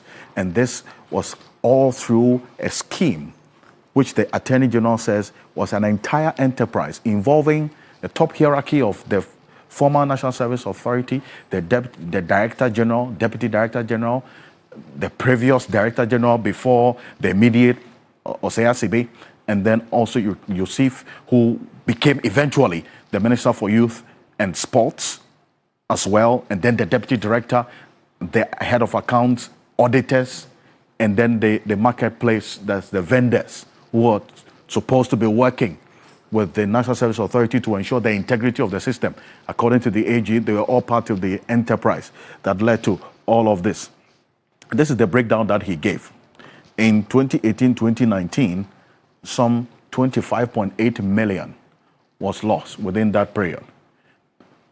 2020-2021, over 21.6 million cedis was lost to this enterprise. Between 2020-2021 service year, 55.6 million and over was lost to this enterprise. In the 2021-2022 service year, over 61.3 million cedis was lost to this enterprise. And I want us to follow this closely because that's going to form the basis for this conversation. And then in the 2022-2023 service year, something happened in there. Over 350.9 million cedis was lost to this scheme or as a result of this criminal enterprise. That's the Attorney General talks about. And so stay with us because we want to understand why this year, 2022-2023, that much money was lost as a result of the orchestration and operation of this criminal enterprise. Over 300, according to the Attorney General, 350.9 million cedis lost. And then 2023-2024, a little over 32.8 million cedis was lost to this enterprise. You'd heard the Attorney General mention some names. The suspects, as far as we do know, these are the suspects as was captured in the Attorney General's press conference. They're going to put that on the screen right now. Mustafa Yusuf, the former executive director, he's a member of parliament for the Yabai Kabari constituency now. He's a former youth and sports minister. The NSA former Director General, Osei Asibe Enchi, in fact, the immediate past Director General, and then the immediate past Deputy Executive Director or Deputy Director General, Gifty Owari Mensah. You heard the Attorney General also give details of how she was also alleged to have been involved in all of this with this is it, mastermind, that's alleged to have masterminded a scheme registering 9,934 ghost names in a payroll, alleged to have created a sham company, Blocks of Life Consult, to secure some over 30 million cedis loan from the ADB, and also subsequently diverting the loan funds through shell companies, Amacom, Scaffold, Aristo Logistics, and it's also, according to the Attorney General, reported to have used her husband's, that's Peter Mensah, a private legal practitioner, as a middleman. And then also Maxwell Ofori-Mensah as collaborators as well. But for the immediate past Director General, according to the Attorney General, he's reported to have personally received some over 8.2 million cedis into an eSwitch account. And in fact, the AG said they found the eSwitch card in his room when they searched the place. At the top of the fraud hierarchy, received kickbacks from other officials as well. And these are the charges which we will run through as we go on. But this forms the basis for our conversation this morning. And it's important that we put the matters in context, because joining me in the studio is the current Director General of the National Service Authority. It is his predecessors who are in trouble. But then again, he inherited a system. And so this investigation obviously would have been with some form of assistance and aid from him as well to get to what the Attorney General was able to find. Mr. Felix Gyamfi is the Director General of the National Service Authority. He's joining us in the studio. Mr. Gyamfi, good morning. Good morning, thank you. Thank you for joining us this morning. Adam Zenano is the co-chair of the Citizens Movement Against Corruption. Senator, good morning. Thank you for joining us. Good morning, thank you. Dr. Janto is still with us on Zoom. But I start off with the obvious question. I mean, for you, Mr. Felix Gyamfi, seated, hearing the Attorney General talk about an authority that you are heading now as the Director General, with all of this detail, how did that strike you? Well, thank you, Alfred. I've been in this position since late January, so the revulsion of the Sadly Act has struck us, and then it's been quite worrying. So we knew this day was going to come, and then what happens is that whenever National Service discuss this extensively in the news for all the negative reasons that it is, it's just worrying, and then sometimes you wake up a bit down, and then it causes distortion in our plan of movement for the daily work that we'll have to do. But why not? We soldier on. Our focus is very clear, and it is to build a better national service where we would have moved away from this cancer that has eaten so deep into the very fabric of the organization that otherwise should be at the forefront of youth development and empowerment. Mm-hmm. My resolve is so solid that henceforth we are done with this serious, disastrous, horrendous orchestration of issues at the authority, mm-hmm. and that I can assure everybody that that is the way forward. We knew that this was an investigation in motion, but Mensah, did you expect this? I mean, the magnitude of this criminal enterprise that, as the Attorney General put it? Absolutely not. I mean, the level of collusion is so shocking. One would expect that persons of such high stature would not engage themselves in this kind of activity, especially if you understood our systems. The day of reckoning was sure to come. The expectation that you could get away with creating your own companies and siphon on money, and ultimately nobody will find out eventually, I mean, the impunity of that is what is shocking, that persons should collude and think that they could get away with this. I hear the acting Director General's assurances, but you see, when you have systemic problems, because this can only have happened because there was collusion across the value chain and because there were systemic failures I don't know how internal audit works there. I'm not quite sure what the external auditors found or did not find. I'm not quite sure why sample validation of whether these persons existed or not did not happen. And so there are more questions than answers. I think that an assurance without detail will even make us more worried. So definitely not expecting this level of collusion, given the officers and their positions, and the extent of criminality in terms of the intentionality in creating companies, picking people's IDs. That's just mind-boggling. And I hope that, in this country we shot people for less. So sometimes you hear these things and you're wondering, did we come or did we go?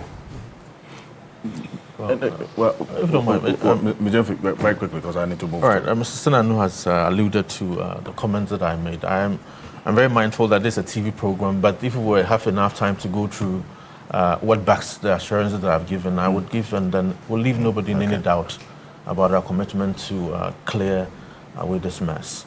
Well, because even after this mess, you have also, in the past, I think 6 weeks ago or so, you reported another fraudulent scheme you have uncovered. Well, that is, there are different levels of issues that we're dealing with at National Service. This payroll goes names fraud. It is one that we are dealing with it at the heart. We have. You haven't dealt with it. It's an ongoing problem. Well, that's what I'm saying. That I'm mindful that this is a TV program. It probably maximum I'll be here for 30 minutes. What the issues are? Yes, and I'm not going to be able to tell you everything in just one show what we have done and all that. What you alluded to in the Brimnorth issue was an issue that involves much more than just National Service personnel and then the people who work there. This is an issue of Ghanaian workers working in private and public organizations, taking their salaries and also taking National Service allowances. How is that happening? Well, they come under the guise of doing National Service after they have gone what we call study leave. And then clearly the regulations are that you continue to take your salary after coming back to do National Service. But they were taking their National Service allowances and then taking their salaries. As well, which is it's obviously illegal, but people were still doing it.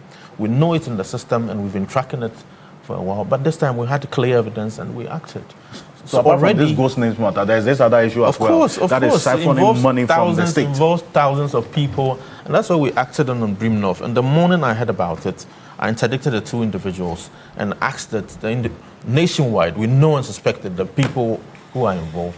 And then already I asked people to be paying back. We have still gone to Controlling Accountant General and handed over our entire payroll for them to go through with the Government of Ghana payroll, something that is still being done. And people have started paying back money. As I speak to you this morning, we have received back about 550,000. I mean, this information that we've put there is going to involve police officers, soldiers, nurses, teachers, and even people in the private sector. I see. This morning, police officers were part of this scheme of receiving money illegally. Of course. When we put that information out, you're going to be shocked the number of people who are involved. Ordinary Ghanaians like you and I who go on their duties. In the Brimnorth incident, there was a custom officer who is working in the customs office, in his office, and then have posted himself on paper to the district assembly and getting... As a national service person? Yes. But that is not where we're going to make a lot of savings. Where we're going to make savings and stop this disorderly act that has happened in the last 8 years, it's making sure that no university outside of the approval of the Ghana Tertiary Education Commission gets access to do national service. No, so we're going to get into the layers of the corrective measures you put in place. But I'm interested in this. So which category of professionals are we talking about in this latest scheme? This which is different from the ghost names matter we've been talking about. I think that is going to break hearts if we put the information out there. I have said that we've given people an ample time to pay back these monies and probably go back to the board and ask that this is the information, what do we have to do? Already, like I told you, I can show the evidence on my phone that people have paid back 550,000. This month, we have received far less validations from the district, which I suspect to be people who have now backed away from receiving backed away from submitting their manual evaluation forms. In excess of 5,000. I'm waiting to confirm in the new month whether this stays. Then I can come back and report to you whether even that 10,000 more people have backed out. That is something that's very difficult to find out because it's a collusion between our district directors. Some also go without the direction of our district directors. And that is something we're dealing with. But what people at National Service can be assured is that within a minute of it coming to my notice, I mean, they are going to pay for it. You said someone who is over 60 years old is also part of the people who are receiving National Service Allowance? Well, I didn't mention this. It's somebody who is working as a customs officer. Was part of it, and he had posted himself to the disassembly and taking the salary of the customs. Well, now the Commissioner General is going to be interested in it, and I'll give the information to him privately. I think it's going to break his family if we put that information out on TV. I have the pictures, the IDs, and everything that I can put out now. But for good measure, we decided that, you know what, let's see what the board will say about it, because I think there are lawyers on this platform. It has some implications if we just put it out there. Yes, I was referring to the last time we spoke about this when this issue came the up. age. You mentioned the age of someone who is really old and still on the payroll. I had I have decided that this year, if you're over 40 years, you would not have to do national service. But the law clearly does not forbid people who are over 40 years to do national service. It sets a lower limit, but not in our parliament. By convention, what we had done is that if you're over 40 years, we'll give you an exemption not to do national service. It is something that we are looking up to. I see. Maybe this year we have to, the board of the scheme or the authority has to say clearly that, you know, if you have over 40 years, you do not have to do national service. I think the thought is that they are still very strong and able, experienced people who have gone back to the university and they are willing to offer their service to the nation in certain critical areas. And we should allow them to do national service. There should be a good balance between preventing crime and then allowing them to offer their service. And that I will leave it for the board to decide. So, this is a matter that, first off, let's establish it. This National Service Ghost Name Scandal was part of the cases that Oral received. Operation Recover Olu, the preparatory team, correct? Absolutely, yes.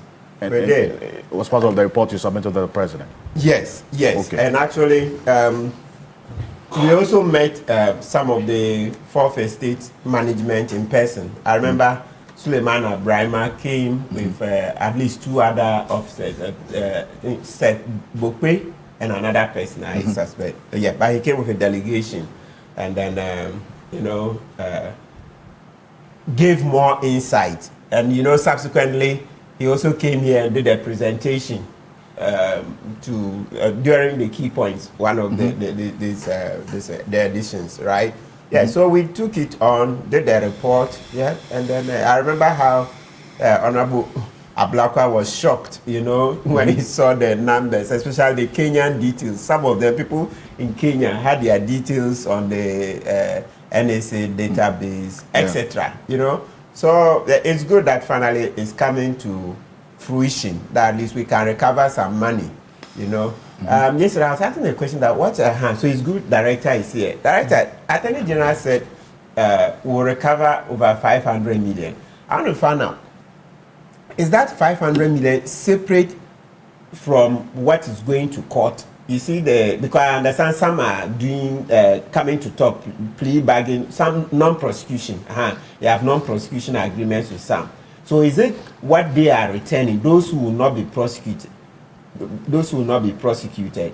Is that their figure that's coming to 500? Or is the total? Because at one point I see that all the years put together, we have 548 million. That's from the 2021 up to the present. Counsel, I'm not privy to the investigations. I was given a report to act on the individuals who are working with the scheme, and I've taken the action I have to take. I don't know about the investigations and how much. Okay, because you see, there's a headline that will get about 500 million. Over 548 million. Yes. So that is the cost that. So I was at the press conference yesterday. That's the amount that has been lost as a result of the criminal enterprise, as the AG put it. Yeah.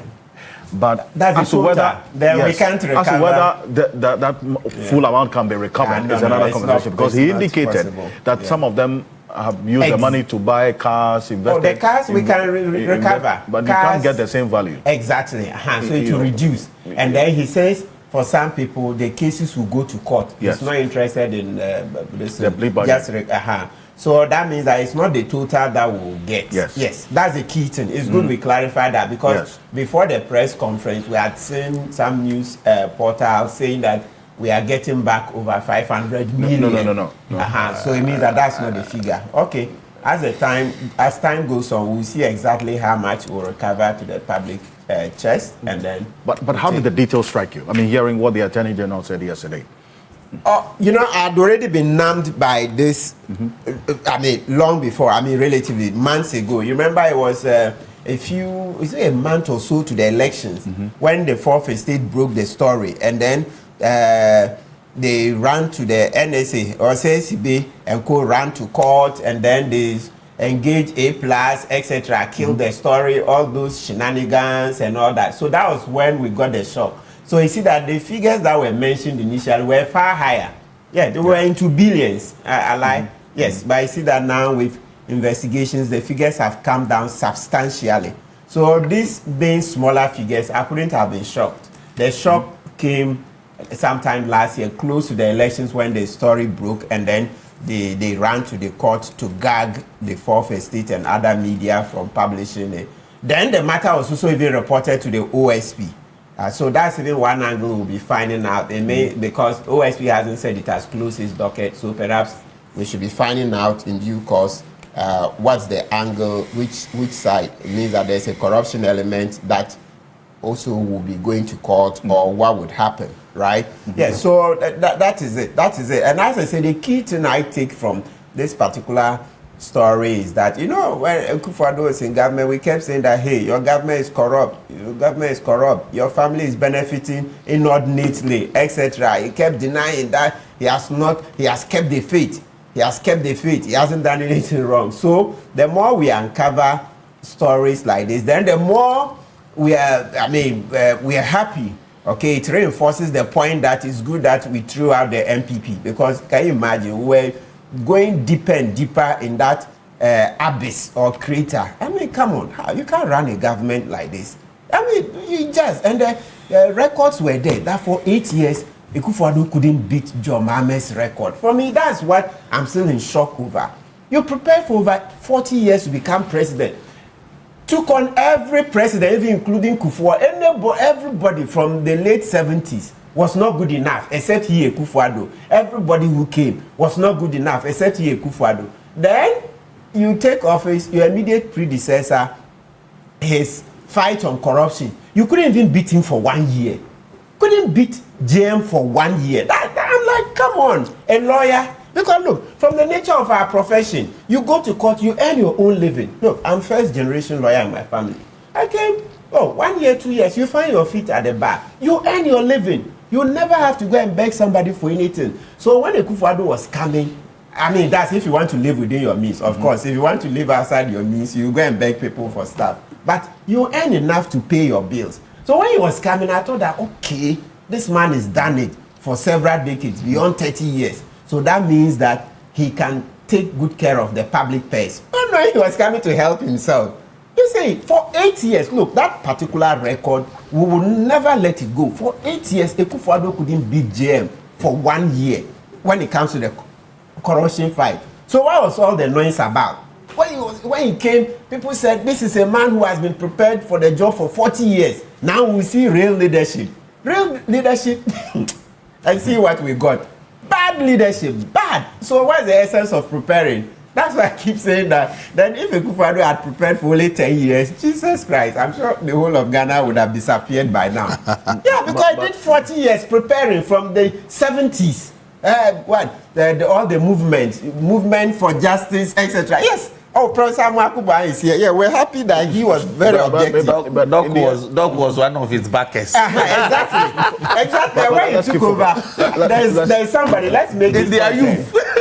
Suleiman Abrahima of the Fourth Estate made a certain comment. He said, when Akufo-Addo took over in 2017, some of them, Brahima, he saw it early. Some of us, first 4 years, I was still supporting Akufo-Addo. I was just happy that we had kicked out JM.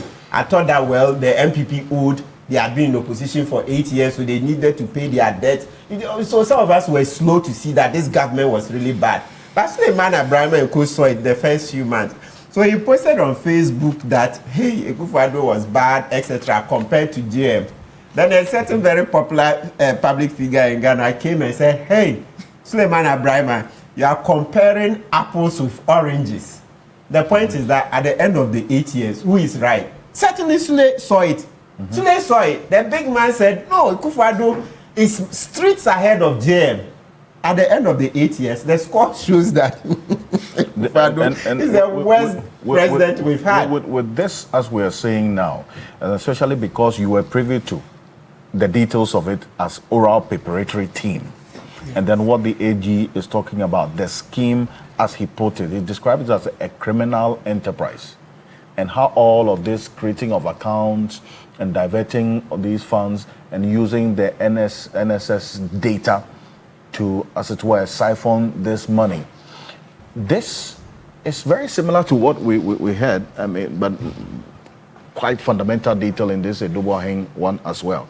But there's some similarity, as you see, because you were privy to this and the details that the AG gave, and the fact that recovery is an integral part of the entire oral policy, which you were part of at the preparatory stage. Yes. How do you see, especially because of the detail that was given, how troubling this is, really, going forward? Yes, it's extremely troubling. And I like how Adam put it earlier, that the Auditor General's audits are not up to scratch. And he also made the point, yes, and we've made that point. I mean, we made it a few weeks ago, that it appears Auditor General's setup, they are not up to scratch, right? Well, we are thankful that the figures have come down. That's one of the major points, right? But 548 is still a lot of money. I look at Osei SCB entry and I'm like, how? You see the details. You see that there are over 8 million Ghana cedis on an e-switch card. 8 million, oh. Not, yeah, so you see Osei SCB. Not 8,000. Exactly, not 8,000. He received 8,256,000 into an e-switch account. Can you imagine? Osei SCB entry, former KMA boss. Is that not him? Dr. Mark. That's him. Please, but you that want to tells come you in? something else. Yes. The bank manager is involved. Absolutely. And the investigation doesn't go far enough. Yes. Yes, Dr. Makuba, I'll come to you on that. Yes, but perfect. Yes, it's good. So that's reminded me because one of the journalists asked him a question about the IT system, the software, etc. That just like the point Dr. Makuba is making, that why are we not seeing prosecution of the people who develop the software, etc. Then Dr. Ayini said, so far, they are taking on those who were immediately involved. That's the IT officers who were immediately involved in compromising the system. But that for the developers of the software, etc., that will be done later. But that we should be conscious of the fact that the software was developed pursuant to a contract. And so the investigations will start from a contract. But that's civil law. But if the investigations uncover fraud, active connivance of the developers, etc., then they too would be taken on, right? So it's good. So Dr. Mwakuba, it means that this is not done. This is not done. So perhaps what we should do is to keep reminding Dr. Ayene about the subsequent investigations to see whether the developers of the software, the top hierarchy, were in the know. Because the AG said they have concluded investigation on this matter. No, he said when it comes, there was a journalist asked specifically that, look, we had been told that the software was robust. You can't compromise it to do this fraudulent things, etc. And he said, look, developing the software, etc., is civil. That's a contract. Yes. And that would be looked at subsequently. I think I heard him very clearly. So he said those amongst the 12, those that they were taking on immediately that's in terms of those who have the IT background, are those who were involved in inputting, involved immediately.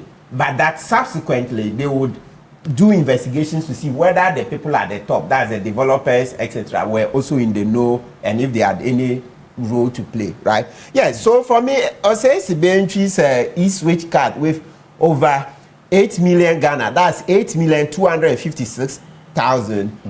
was the one that blew my mind. Yes, that's the newest detail because, as I mentioned earlier on, in terms of the figures involved, we're talking about billions when the story broke, but now it's come down substantially. But for us, ACB entry to have over 8 million in the eSwitch account paid in. I mean, come on, it tells you that we really have suffered under these guys. 8,200,000. Financial Intelligence Center have any oversight? Because Perfect. The FIC is supposed to be able to see transactions above a certain threshold and be able to say that this is likely to be exactly. So but they cover up. You see the point, so again, collusion. Exactly. How come the FIC didn't pick this up? Exactly. The amounts are so huge. You are wondering how did we get to this extent? Absolutely. Money moving from one point to another with nobody red flagging it. Absolutely. So Financial Intelligence Center should tell us nobody picked this up. You see, and one person having so huge amounts, and this is a public officer. 8,256,000 into the eSwitch account, and then it also says that at the top of the hierarchy, they receive kickbacks from other officials. Then also, ACB entry approved inflated budgets and ghost payroll submissions via the eSwitch GIPS and the eSwitch platform. So it's all right. Let the matter go to court. But there was a point that Dr. Ayini made. That one, unless maybe I didn't hear him well. There were some parts that he said he would not accept.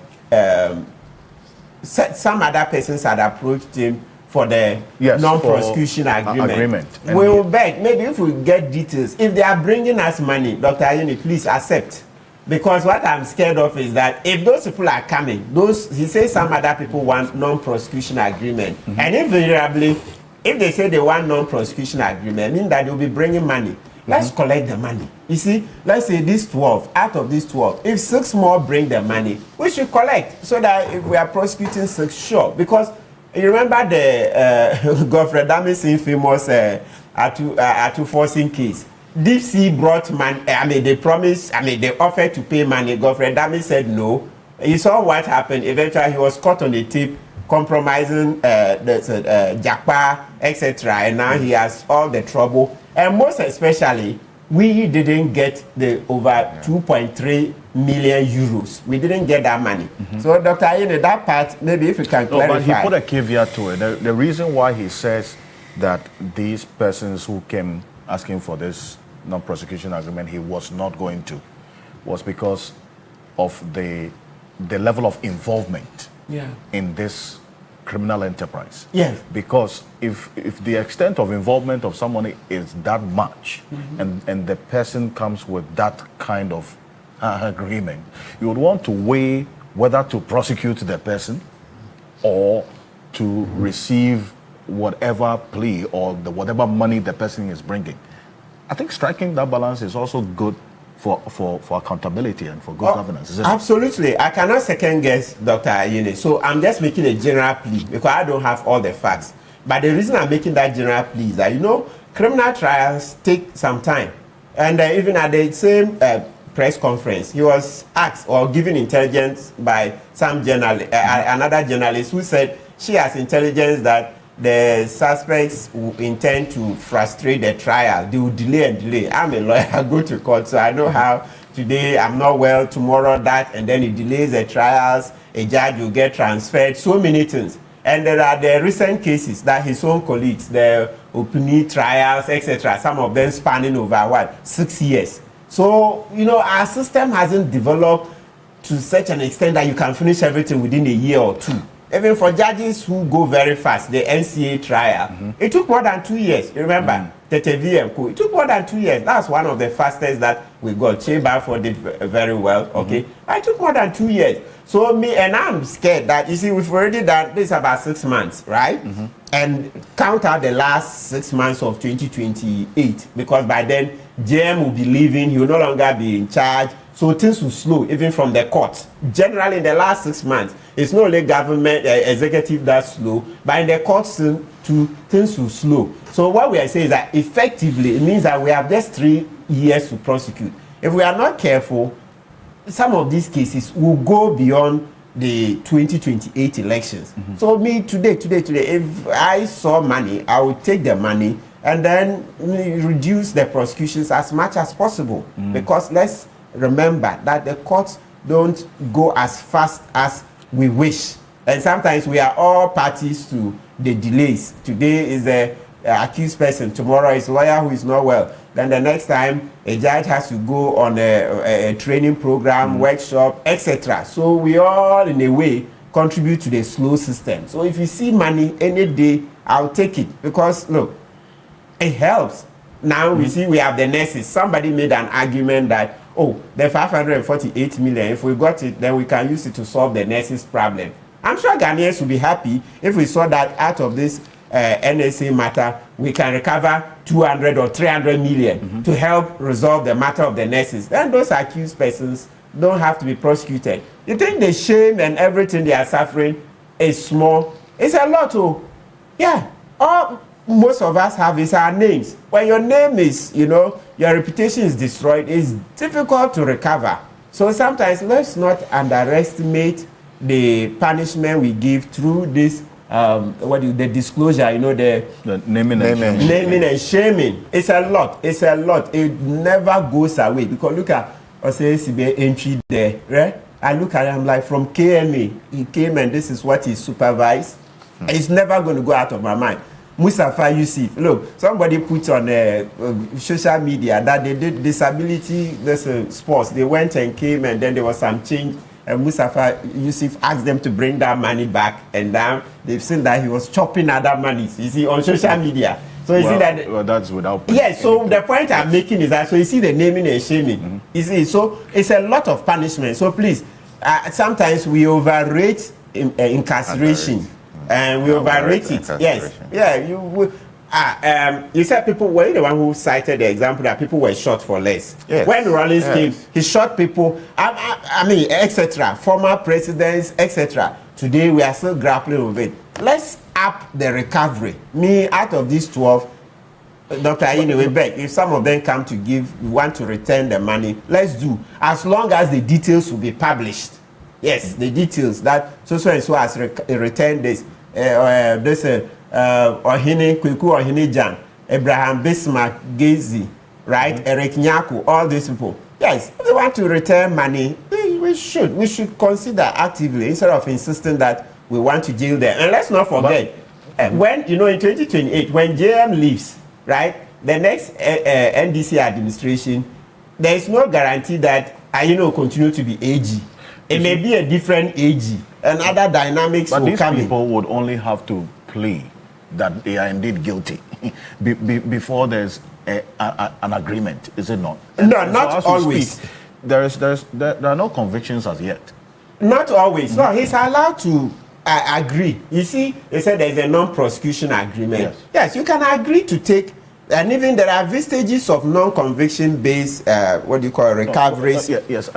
So it's the Attorney General's discretion. As I said, considering the problem we have with the nurses, right? Now we are going to put them in the media review budget. It's a lot of money, etc. He can look at the public interest, other things, and then decide that, look, we will take the money. We will take, instead of insisting on prosecution. Because and that brings us to this point that we should be looking at our law on corruption. Do you know that we amended the law to now make the minimum sentence 12 years? Meaning that when a person is convicted, the judge cannot give 2 years, 3 years, 4, 5. So let's look at the charges. Right? And let's click. Yes, the corruption one doesn't. The charges: conspiracy to commit crime, stealing. Maximum is 25 years. 25. Willfully causing financial loss is 10. Right? Then etc. So the point I'm making is that forgery of documents, also second-degree felony. Those are hefty with long sentences. If you don't, a lot of people would like to go, a lot of these accused would like to go through the full court trial, hoping that it will delay and so many things will happen and they will not get convicted. People will take that chance. So if you took the money now, then you close it. So we know that so and so returned the money, and then he admits. These details must be disclosed. That this person brought this. That person brought that, so we know that you. X or say entry, maybe he brought back 100 million. Just as an example, So forever, it goes with the stigma. But you reference 19.2, Article 19.2. Yes, they are innocent until proven guilty. But when this one, you bring back the money, the question is that money you took away, is that where it belongs? Does it belong in your bank account? Why did you use it to buy a house? Why did you? So effectively, if it's the stigma we want, we'll get that same stigma without a conviction. Yes, we can get that same stigma without a conviction. So let's actively look at receiving the money. At least let's look at that. I know a lot of people disagree. No, then it means that crime doesn't pay. I understand all of those, but I'm also saying that crime, in that sense, crime pays, because yes, if you are just going to, as it were, divert public funds into private pockets, and the only punishment is for you to pay back. And that's not the only punishment. The person's name is gone. Now we know publicly whether he's been convicted or not. We say he's a thief. Yes, even without a conviction, etc. So please, let's look at it. I mean, I think the naming and shaming is important, but we should also create a community service regime, so that in addition, I align with Martin. I think that it's not really pragmatic to get many more people in jail, intellectually, health-wise, No, but I think for me, there has to be a punitive measure. So that will serve as a deterrent. So no. You see, when you speak like that, Alfred, you are saying naming and shaming is not a deterrent. Naming and shaming is you would only punitive. be named and shamed if you are caught. But that already is if you are not caught, you will not be named. Listen, naming and shaming is. I get the point. I'm not disputing that. Yes, so we're saying, in addition, perhaps we need a community. The 11th commandment, which is that shall not be caught. But this one, they've been caught loosely. I'm speaking and named and shamed. Yes. If you are not caught, you will not be named. Yes. And you will not be shamed. But there has to be a deterrent beyond just being caught and eventually named and shamed. That's what I'm saying. Yes, we appreciate it. But right now, the point we're making is that, one, there's a lot of money involved. We need the money now. Now, if we're to go through a trial, hey, it's effectively 3 years, effectively 3 years left. And no guarantees. Exactly. Lawyers will come. The same lawyers who were able to get the opening trials, etc., to go 6 years, they are still around. So it's business. Business continues. But all the factors that contributed are still in place. So you're going to have long trials. So, Mr. Ocansey, Adam, you come in just 30 seconds. Look at Mustafa Yusuf, executive director. You see, what does he say? He oversaw his role, payroll data from 2017 to 2021. He signed off on ghost entries and transmitted them to GIPS. Now, and then approving inflated budgets. Where is he going to run away from? There is record showing that he passed those budgets. There is record. So for the rest of his life, that will follow him. All this, they will follow him. So this is huge punishment too. Do you know what it is doing to them? They've lost reputation. Yes, of course, they will try to put a brave face on it, but it's not the same. He's issued a statement. That one, he will issue. Have you seen the statement? Yes, it's part of the standard. His day in court, knowing that his day in court would extend beyond 2028. You don't know the next NDC president, the person who will win. Do you know if he will be lucky to know that person, and the president will tell the attorney general, discontinue that trial? During NDC, discontinue a lot of the trials. So anybody, right, in their position, because of the risk of 12 years, will want to stay in court and do everything possible that the trial goes beyond 2028, in the hope that the new president, because it's clear it's not going to be JM, maybe it will be Dafia Mepo, and who knows whether, what do you call it, Mustafa Yusuf knows Dafia Mepo, then Dafia Mepo will say, oh, AG, this trial, no, this one discontinue. So anybody would take that chance that, look, let this trial go beyond 2028. I want to see who the new president will be. Maybe it's my good friend. Maybe my uncle is married to his sister, etc. You know, Ghana is a very small community. You know, the intermarriages, all manner of connections. So let's take the money and then, Charlie. But you made the point that there are no convictions yet, so they are still. It doesn't stop the AG from taking the money. No, it's his discretion to prosecute or not. Of course, there are what do you call it? Policy guidelines, public interest, etc. And so that's the point I'm speaking to. Well, I think I've brought that book here. The basis on which the Attorney General prosecute, public interest, etc. Right? Right. So he looks at it and says, "Look, we are in dire straits now. There's no fiscal space. You see how nurses are agitating this.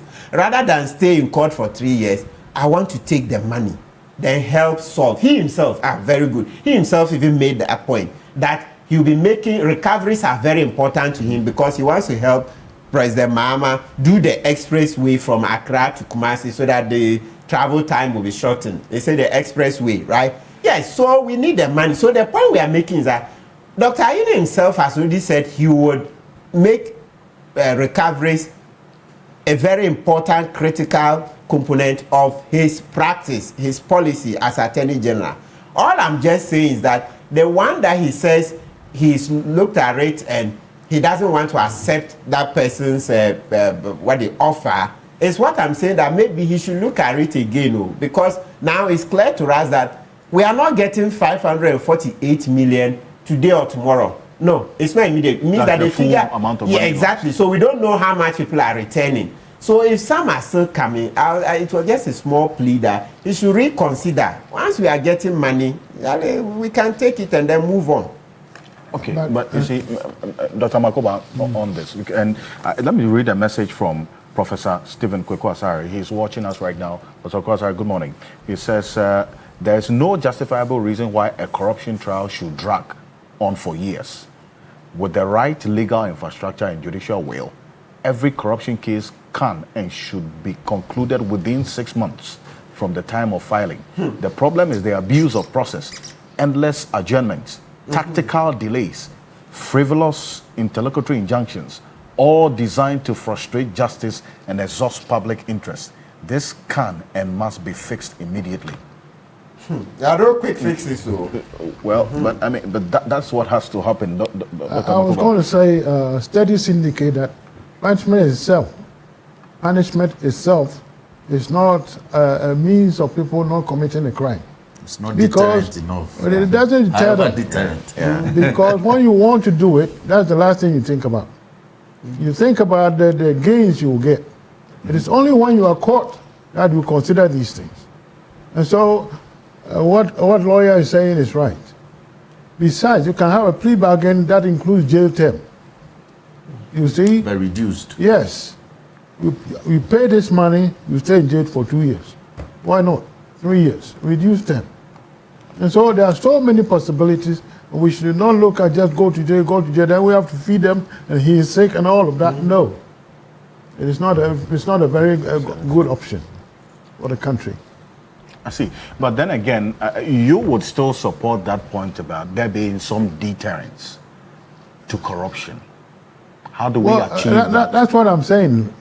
In reality, it's not a deterrent. It isn't, because they don't consider that at all before they commit the crime. Yes, the shame. Yes, and they don't think about it. It is only when they are caught that it comes into play. True. So it's not a deterrent. You still do it. Indeed. Well, so that then brings the concern that I was putting across. So if you engage in it and you are smart enough not to be caught, then where is the deterrence then? If there's no punishment. It is only when he is caught that he considers the measure you have against him. Yeah. True. And once he is not caught, it doesn't come in at all. And he will do it again. And you will. I think that also...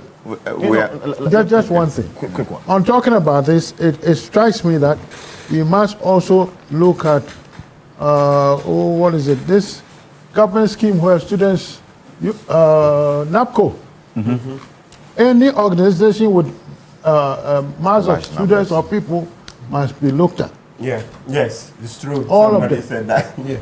They are all prime candidates for the same thing. Yeah. Ghost names. The NAPCO scheme. Yes.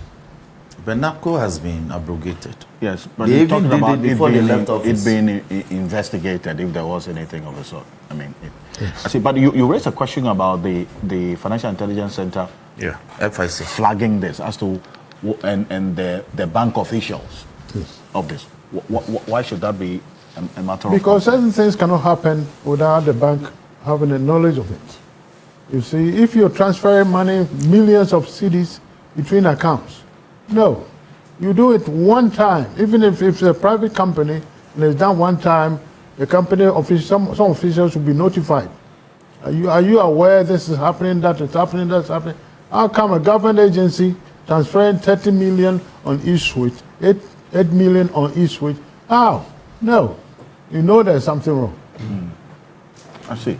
But looking at the details of it, as we had the Attorney General put out yesterday, all of this, you knew about this National Service ghost names, because this is not the first time we are talking about some corruption at the National Service. Yes. The extent of it is what we've seen now, the details as we have seen. How did all of that get to you? Well, it means the auditors were involved.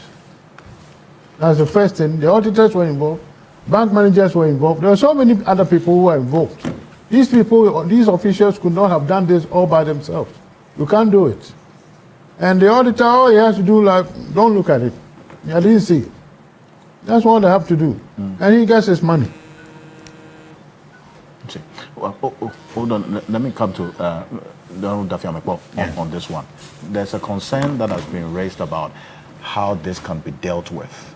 But the last time when I checked, the National Service scheme itself has been fraught with all of these weaknesses that has been taken advantage of over time. When this matter came up, we were waiting to see what the Attorney General will find out with the deployment of investigations into it. Now we're told some 548 million cedis has been lost to this criminal enterprise.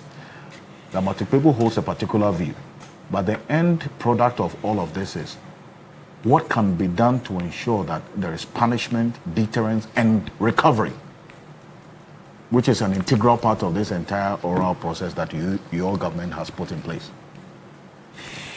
Thank you very much. Let me bring another perspective to this matter. We've lost nearly 550 million to what auditors or Auditor General call payroll fraud alone. One criminal transaction. The Attorney General is yet to look at the procurement that they've done over the same period. Can you imagine? That's right. Procurement. And National Service Authority procures a lot of things.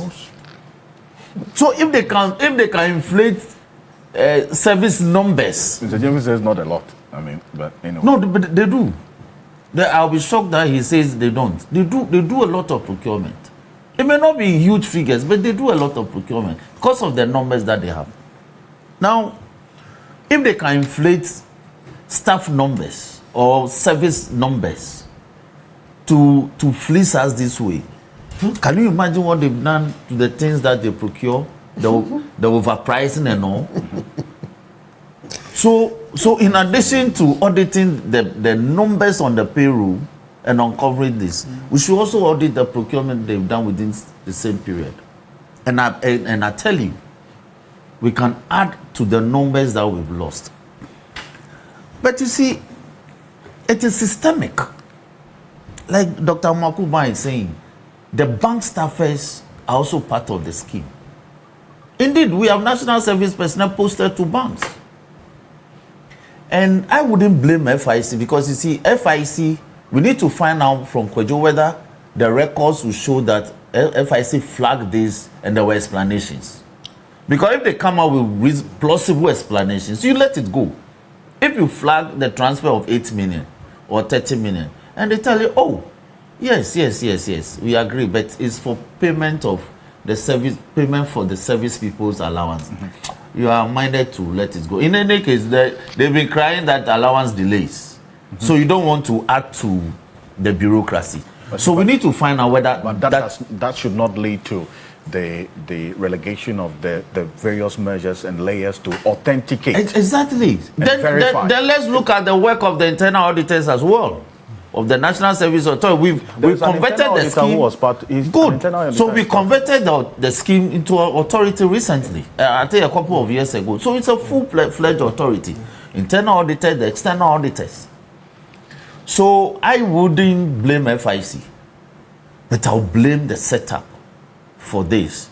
And we should be happy that this is happening under this regime. 2, we made payments for other things. We made payments for other works, public works that were never done.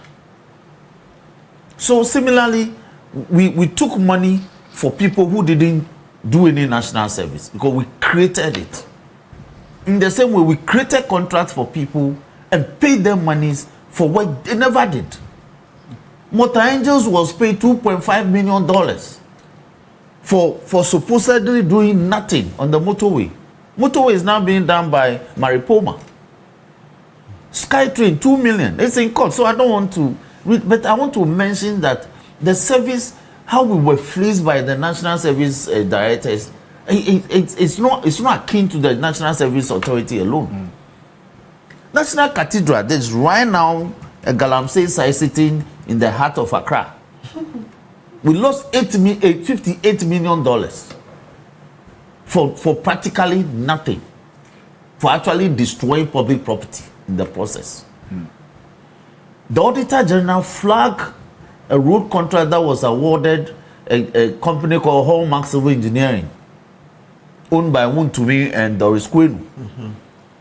$45 million. The Auditor General says that, well, monies have been paid. When they audited the road work, it's nothing to write home about. But the money is gone.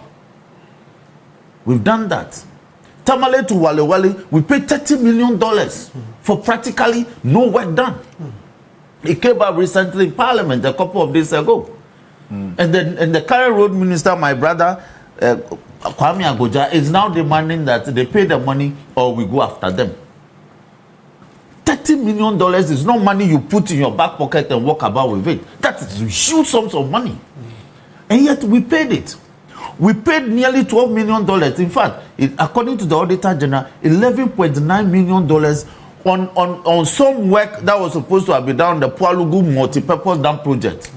$12 million.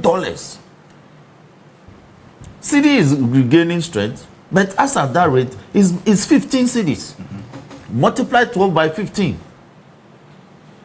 And yet, nothing was done. And these are public officers.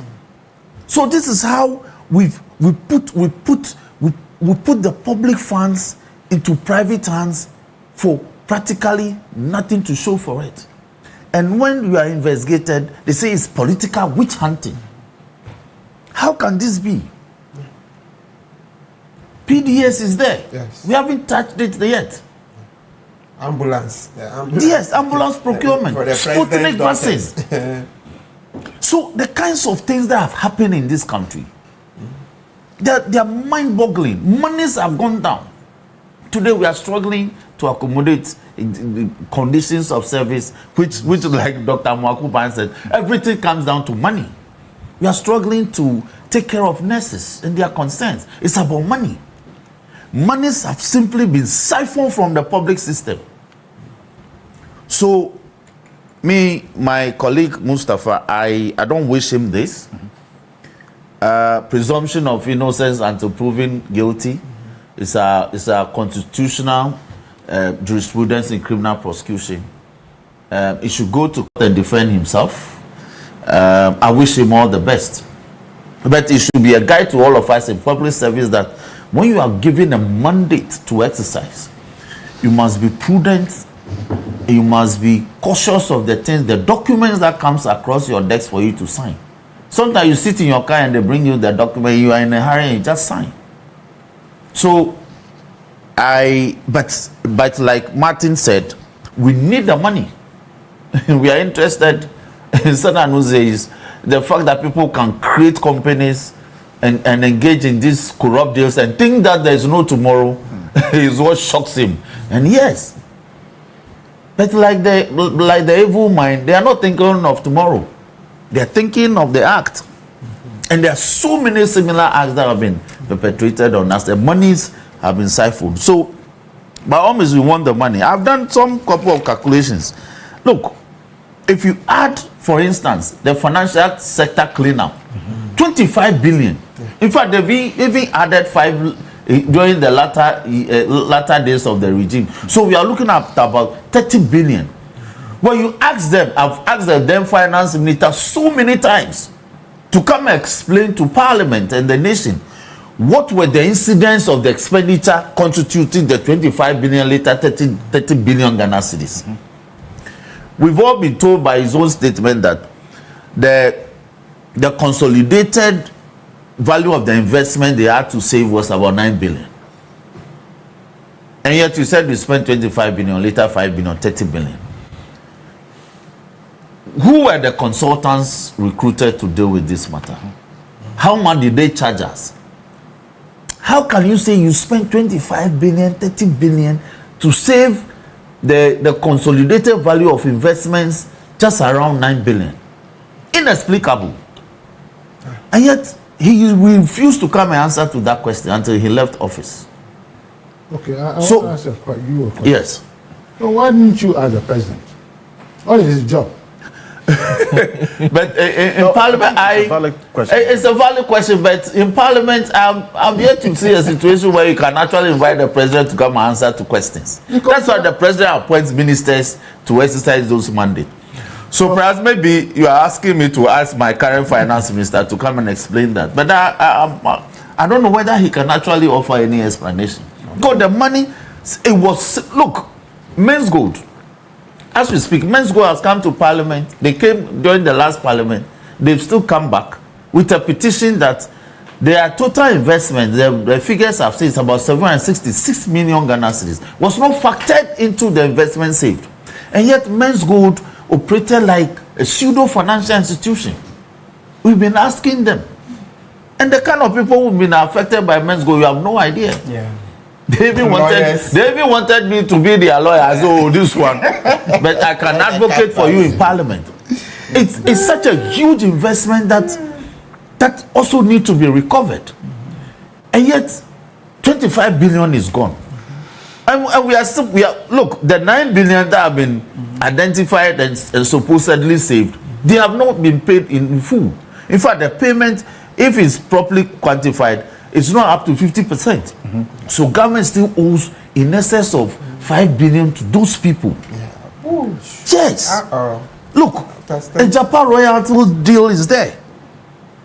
So it's such a big thing that, for instance, when the World Bank gave us $45 million to deal with the Accra floods during the rainy seasons, under the Gary project, for construction of the Accra storm drains, the sector minister can actually come to Parliament and said she spent the $45 million in desilting the drains in Accra. That was her accountability. When Senator Eriko Poku asked the question that how much did we spend in dealing with the floods in Accra, and she came to explain, and the video exists. Desilting the drains in Accra cost us $45 million. Later, some of these dollars were found in her home. We are still struggling to even prosecute. Yeah. So, I agree that we need to recover the monies, first of all, and go and deal with the prosecution in terms of establishing guilt or otherwise. But the fruits of the crimes committed must be saved and returned to the state. This will be my preliminary comments on the matter. If I ever get the chance to come back, I will come back and speak to you. Look, for instance, the Wood to me one, it was a 26.3 kilometer stretch of road from Dadiesu to Akontomra. If you check the value, the length of that road and the value of the contract, it means 1 kilometer was being constructed nearly at $2 million. It's never happened. $2 million at the time was 30 million Ghana cedis per kilometer of road. How? When it's supposed to usually. How? The Cocoa Board did this under the Cocoa Roads project. So there was inflation of so it wasn't akin to national service staffers alone. Yeah. We saw this was replicated in many state agencies. Yeah. The All African Games. Thank you. 50 million Thank you. dollars for food. Thank you. All African Games. Thank you. So I agree that we should do this. The Bank of Ghana, for instance, could tell us that they've lost 60 billion Ghana cedis, and nobody has asked them how that came about. 60 billion. In one calendar year, one financial year, 60 billion. If they cutted the money out of the vote to the house and told us that it was lost, how would you know? But we were told. And no investigation. But in Parliament, some of us are putting our hands together. There must be an inquiry into that. Dr. Siama won't sit on this. We'll ask him to look into it and to report to the nation, because Senator, you agree with me that 60 billion? Absolutely. That is GDP of some nations.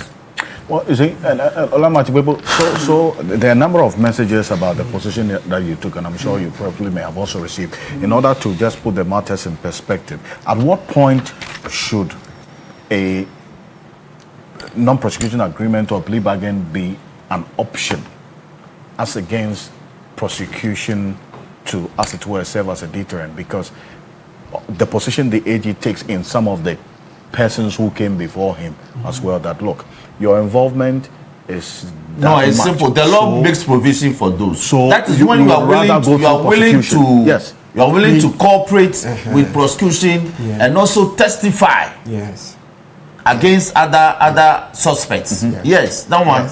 Yes, but and also you can also do so that there will be mitigation. Perfect.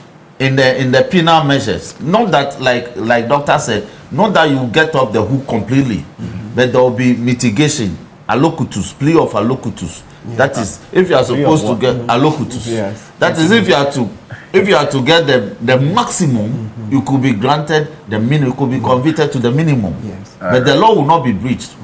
And whether to grant you the minimum conviction, when you are convicted, whether to sentence you to the minimum or to maximum, is left to the judge. Your conduct and all will come into play.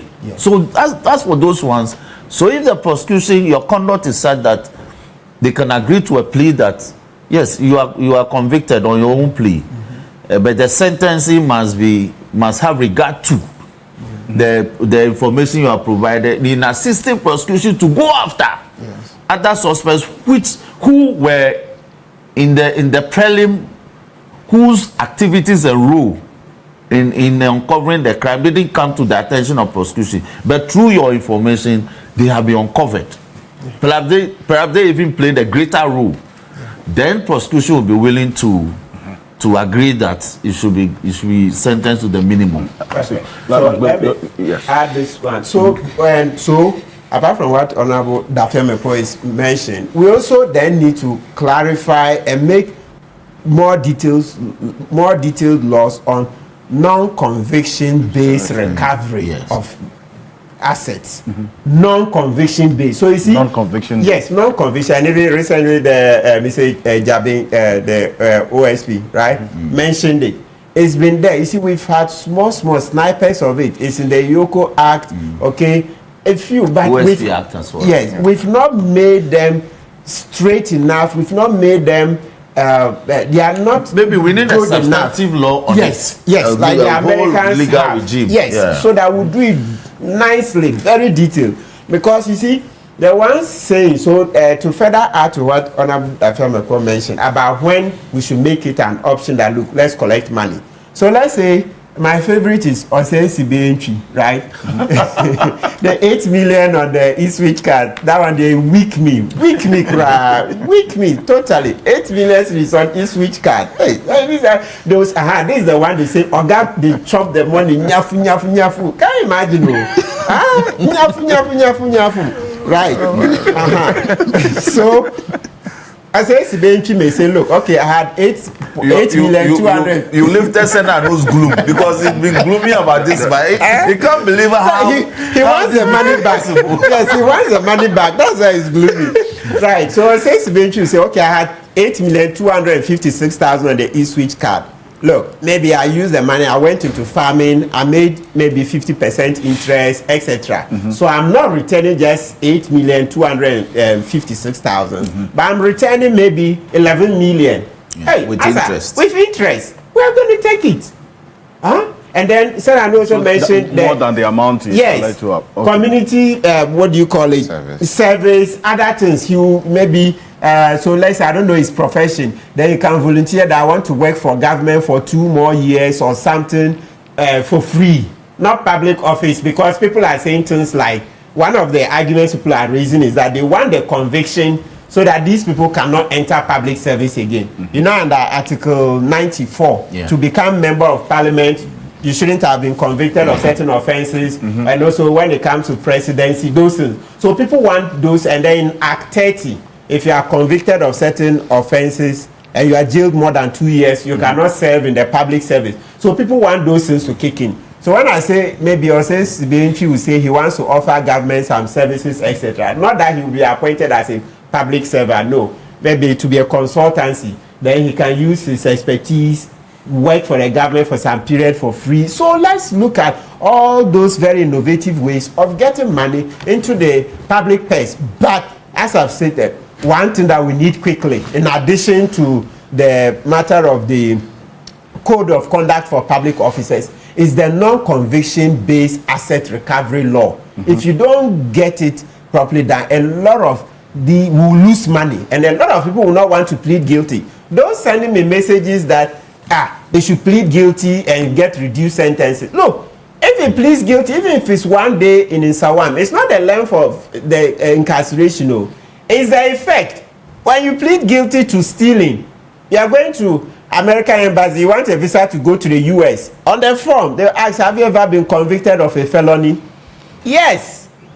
I know how it will drastically reduce the person's chances of traveling.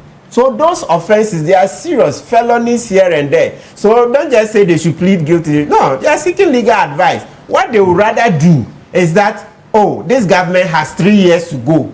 I would rather go to court, take my chance, hope that the new president coming, they will look for money, go and fund the new president coming. The new president comes, and then the trials will be discontinued. Don't underestimate them. No. It ain't pleading guilty. Who wants to run into such a thing when he knows that with just a bit of luck, 3 years will come in no time? When other cases travel 6 years, is it 3 years that they can't get? 3 years is a lower bar. And other cases were in court 6 years, 7 years. They couldn't finish. 3 years, oh, it's easy. You don't need a top lawyer. Average, he can do 3 years for you. And then you go and take a chance. Go and you look at the NDC candidates. Those vying. Sponsor. After the next election, your case is cancelled. Easy. So please, let's not say they should plead guilty just like that. You know, it's like you're thinking that they are not also strategizing. That when you do that with them, it means that you are the one rather not strategizing well. 3 years is the main incentive for them. Let's respond to this from Professor Eduaka. He says we must be careful with this advocacy. If people should just pay back public funds stolen, then we will all be enticed to do so and only have in mind the punishment of repayment. Please tell Adam Senanu to make it clear and strongly forceful points that punishment is needed. So, very quick one on this. Well, yes, I think that we cannot just say people should pay back. And I think they have clarified that. The payback is not sufficient. The form of sentencing and punishment, and we are saying that we need to clarify that some more in our laws. Let's look at what is being done in the US and elsewhere and make sure that even if you are paying back, is there an interest? Is there a premium to be added to it? Is there some community service, which we clearly haven't defined properly at the moment? It's a combination of all of these is important. Look, having your picture on TV3 with Martin Kpebu always referring to you, I mean, what he has for your children alone. I'm telling you, you go to school. Exactly. So let's not underrate the impact. And different people are impacted differently. I'm sure if you have children. I remember my elder daughter at a point when you came here, like she's hardened. But the younger one, if you just raise your voice, you know, so different people, you need a combination of these things to make sure that it serves as a deterrent. So let's continue to put the pictures there, the sums of money they took, what they have now been, you know, in terms of what the categories of crimes that they have been said to have committed, highlight it. And we're also interested in how much they are willing to pay. Exactly. Yes. Exactly. But we are looking at 550 million. If you're offering 50 million, no. Yes. Even if you're offering 100 million, it's a no. And I think that the education being done here as to the categories of crimes and the number of years. Yes. Let's continue doing that. So people know that it's now not 2 years or 5 years. It's now 12 years as a minimum. Because you've not done sufficiently that in the past, people just think that there's nothing to lose. So this approach of the AG always coming to speak, I love it. It should continue. The OSP should continue. Let's have TRAJ and other agencies continuously putting out there people who have been found culpable or who've been investigated, and these are the sums of money, and this is the action being taken. Gradually, a sense of, you know, this cannot go away without me being caught or something, will make it more difficult for people to think that I can engage in these fraudulent acts, deprive the people of this country of resources, and get away with it. I think we've not done enough of the public education, and hopefully, if we are changing things now, to serve as a deterrent and a sign to those who are in other spaces. And by the way, when I look at this NSS one, I align with the panelists that what about all the other places where we have large numbers? Yes. NAPCO. What about all the other places? I think that worries me more, that in one single space we found so much. What has happened elsewhere? And perhaps we need to ask the Auditor General what actions they are going to take, you know, this kind of random forensic audits, just to check what has happened elsewhere. Let's retrieve all the money. And my brother, who is the acting... This one was a special audit. It was... This was a special audit. We need more of those. We really need more of those. That's why somebody said, so for the period, why hasn't the ODG uncovered this? Yes. After the annual audit. Thank you. Because if you had been uncovering this, I'm sure it would have been checked. He's sleeping on the job. As I said, Johnson, find out now as has to go. He's done a poor job. Lawyer, I was acting in this particular position now as the Director General. What measures and layers of verification have we put in place to ensure that this doesn't repeat itself again? All right, thank you. But let me correct an impression you raised there. I totally agree with the respectable, honorable Majority Chief Whip. Yes, National Service does procurements. They might not be as big as you expect in other places, but of course we do some. Okay, granted. Yes, thank you so much. This problem that happened clearly you could say that they happened in two specific areas, and then what enabled this was not through the system, as the evidence we put out, or the evidence we put out would indicate. There's a National Service, there's a manual path which is through the payment, and then the private individuals who come to do National Service. And then the payment platform, as I have said. Those who are coming through the university system, the formal university system, go through our IT or the central management system. Those who come through the private sector, haven't finished school and didn't do National Service, or those who are coming from abroad. For those people, they go through the manual system. Those approvals are done at the head office manually. And that is where largely this happened. So if you look at the 2022-2023, there's a spike in the corruption incident where government lost about 350 million. There's a correlation between that and the number of people who came through the private sector, who came through private universities, and then people who are deemed to have come from abroad to do National Service in that year.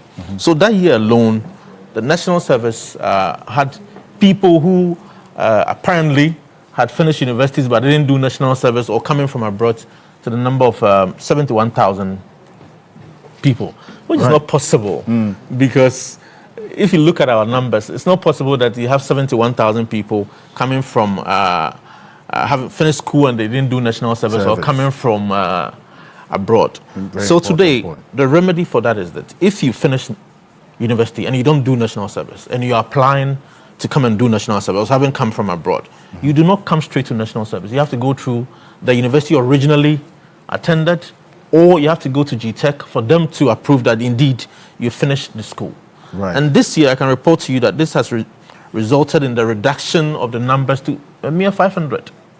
So whereas in the previous year you had... So there was really inflation of the numbers. Of course. Whereas in the previous year you had 12,000, 20,000 people coming to do national service because they didn't finish, when they finished school originally, they didn't do national service, now they're coming to do it. This year we have a mere 500.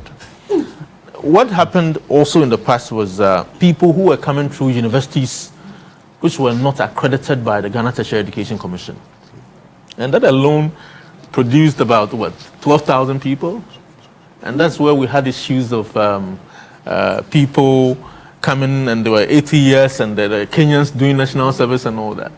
Now, if you, and this is also information to the general public as well, if you attend the university and it's not properly accredited by the Ghana Tertiary Education Commission, you cannot do national service. Right. So it is what the private universities, all the others should know. If your accreditation status is not properly certified by the Ghana Tertiary Education Commission, you cannot come and do national service. This year, our numbers are going to reduce drastically because we are applying the administrative procedures and measures to check and filter. Yes, filter all these things out.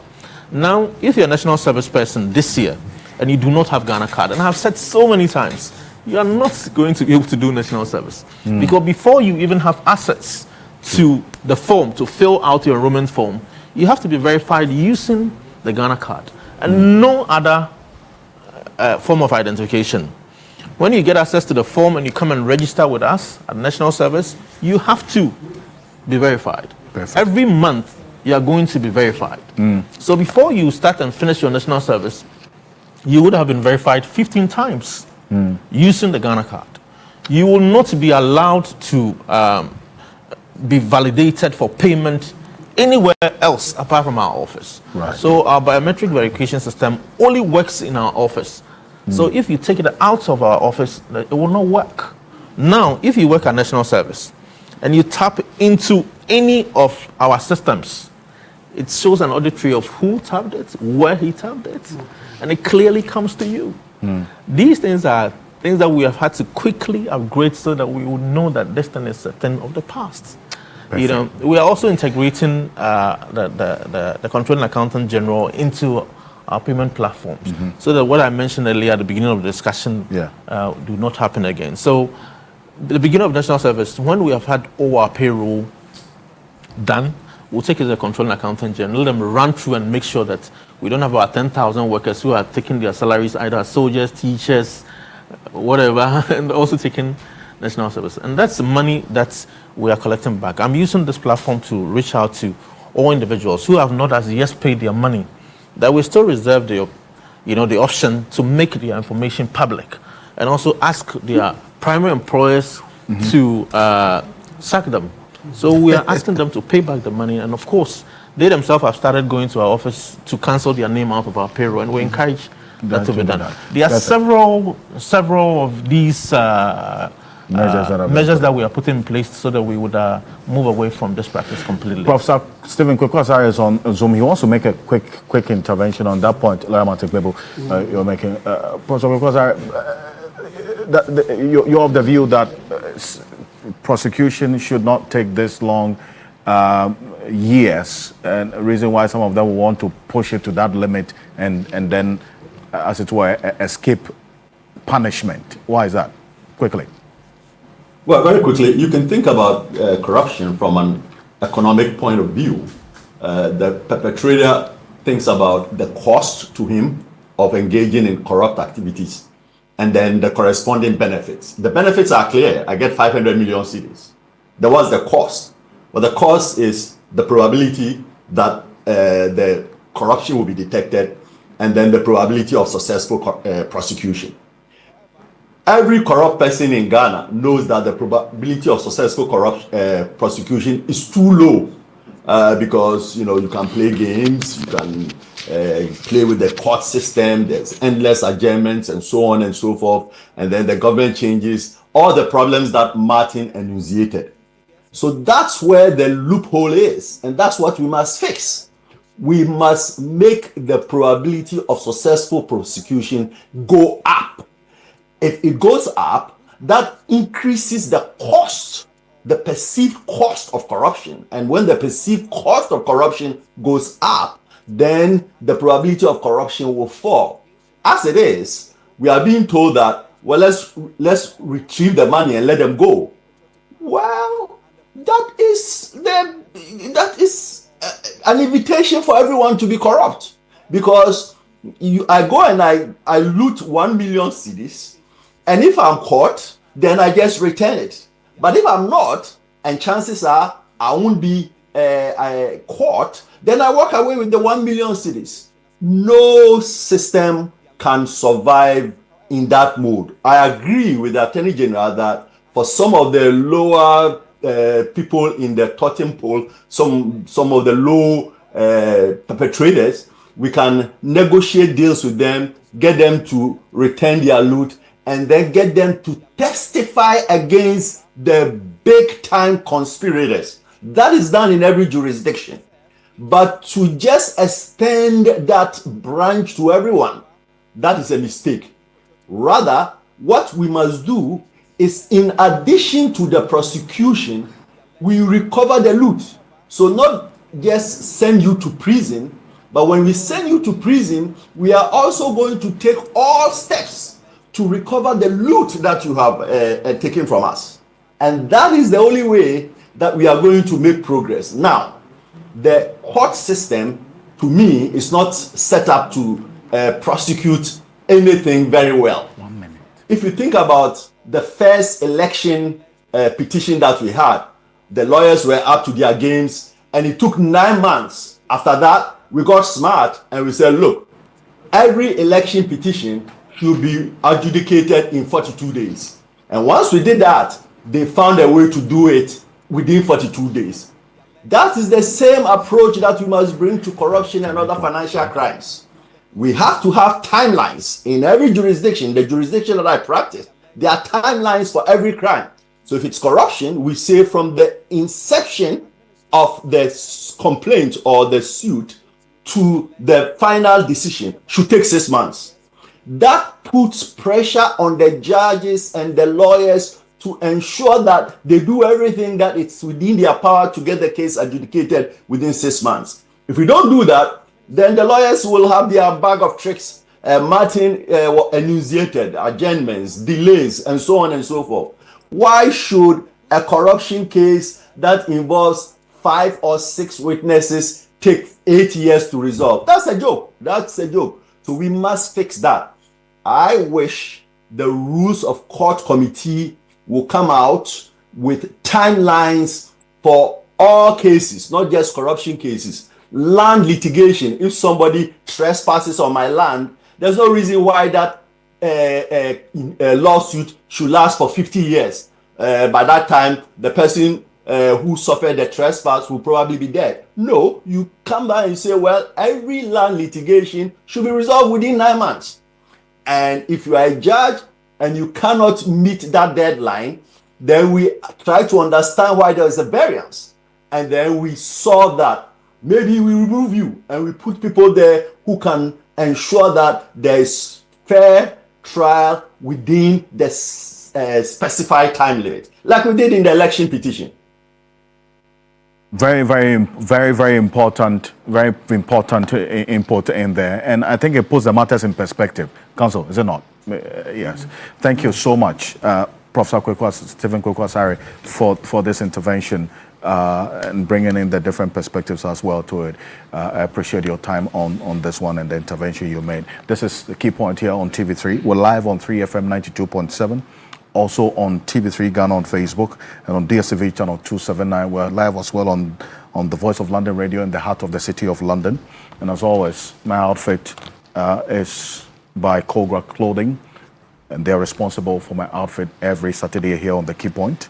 They are located on the Spintex Road, 18 Junction, opposite that Allied Oil Filling Station, ground floor of the same building with the Ghana Made store. Call them on 0244 238 241, 0244 238 341. And they have also made lawyer Martin Kpebu look good this morning as well in this one. But the communications minister, Samuel Atejo, gave details of the radio stations that were to be closed down until the president's intervention for clemency. Take a look. Star Radio, operating in Pandai 107.3 FM. Ebiamo FM, operating in Jomoro on 100.5 FM. They've all been shut down. Table 2, FM stations that were issued revocation notices.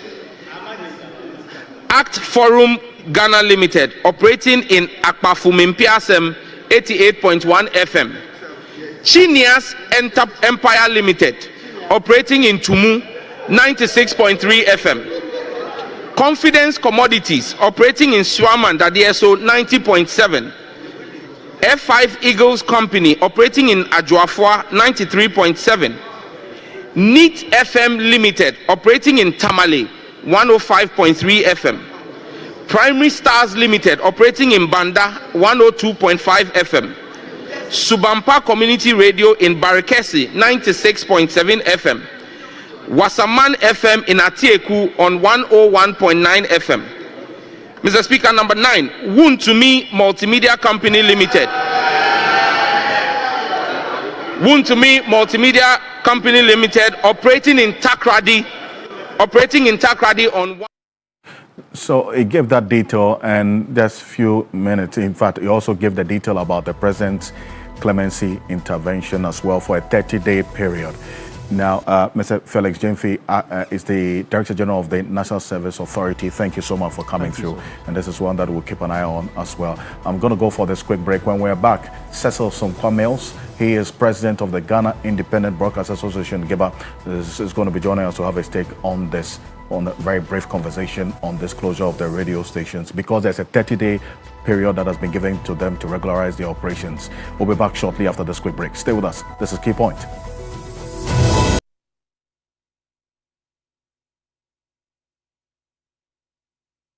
Hua mixture, Hua plus mixture.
Welcome back. You're still live here on Key Point on TV3. We're live on 3FM 92.7. Also on TV3 Ghana on Facebook, DSTV channel 279. We're all across the world on 3news.com.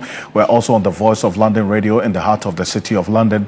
And as always, my outfit is by Kogra Clothing, and they're responsible for my outfit every Saturday. And what you see me wear here on Key Point, you can locate them on the Spintex Road, 18 Junction, opposite the Allied Oil Filling Station, in ground floor, same building with the Ghana Made store.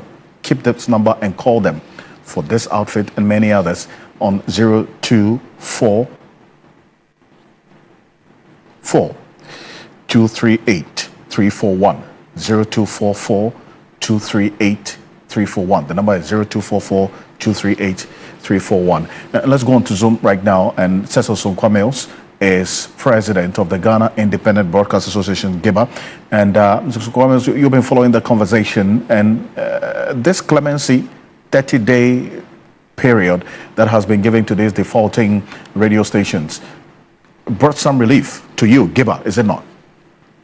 Yeah, so I think in earlier interviews, I did make a point. First of all, for us, I think it was a commendation to the president for actually making that possible, the 30 days. Because actually when this happened, there was a lot of movement around to see exactly was there any point of mediation, or what were the possibilities and those who were affected, because we didn't have the list, and the impact of the sudden loss of access to media to thousands of Ghanaians. So what this actually does is actually gives us as stakeholders in the media sector, regulators, which includes both the NCA and the NMC, a bit of time to look at when these things happen, what are there any points of mediation? And I talk about mediation because you realize there were 4 categories, and meaning that the gravity of non-compliance was not the same across. Some were more grievous than others. So was there a way that there was some kind of a tempering so that access to media would not be completely gone from the people? And so it gives us time. And also, the other major point is that it gives stations an opportunity, the final opportunity, to try and meet whatever compliance shortfalls that they may have.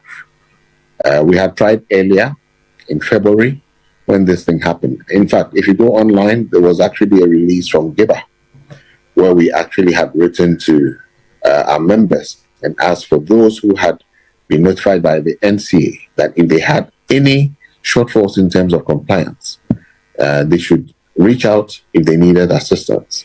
And of course, we got 12 stations that reached out to us, and there were various kind of issues, And I guess since we didn't see them on the list, I believe it was helpful.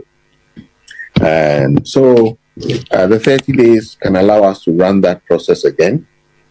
We've actually circulated something to our membership again. Right. And Mr. Kwamels, if you could just be stable for me and sit up for me, that'll be good. But yes, it's some relief and some reprieve there. But then again, it's still incumbent on these defaulting radio stations to do the needful within this period, is it not? Basically, that's what I was saying, that it's important that they use this time to do the needful. Maybe people are afraid of the NCA, but the NCA are quite accommodating. Believe me, if you have their door is open, and you can have all kinds of discussions with them. But of course, if you know you cannot meet the requirements, then that's another thing. But I believe that even in that situation, all the 64 stations must use this opportunity to have that engagement. And the other concern as well is that some of these stations were notified of the regulatory breaches 2-3 years prior to this particular action. I mean, at what point does GIBA come in terms of ensuring that your members comply with the regulatory expectations or requirements? I think where GIBA has come in is that we have told everybody to be compliant. the media sector is also a business. So once you make a decision that you want to run a radio or TV station, in this case, I think most of them are radio. So if you have decided that you want to run that business, when you went in, they actually had a list of the expectations of what you needed to do. So I do not see, if you cannot meet those, then basically it means that you are not in the right business choice of business that you should be in. So I think that is quite straightforward. They were the terms and conditions for being in that sector. So you must comply. If you did not, it's very difficult. There's not much you can do. Right, but the other issue as well is that not all 64 of these radio stations are members of GIBA, correct? That's very true. We have over 350 members. This number of stations that have been authorized in this country is close to 700, if not over 700. So there are a lot of stations that are not under GIBA. Also, the community radios are also not under GIBA. They belong to the network. So not all the stations come under GIBA. However, whatever we pursue in terms of media owners, which is one of our aims, protect media owners' investments that we have. Whatever benefits we get, goes to affect the whole industry, and that is what it has always been. Okay, so, and maybe quickly before I let you go, I'm sure you follow the politics of this particular development as well. And whenever the regulator moves in this way, you're sure to have the political meanings also being read into it, albeit either having merit or otherwise. But from where you sit as GIBA, does the political readings into this particular decision by the regulator have any merit, or it was just the NCA doing its job from the GIBA perspective? What actually takes the politics out of the equation is the fact that there are 64 stations, and with that size of number, it makes it very difficult to handpick and say it is politically the politically directed action. And furthermore, for the fact that the president has come through and has actually given that 30-day mandate to all the 64, I think it takes that away.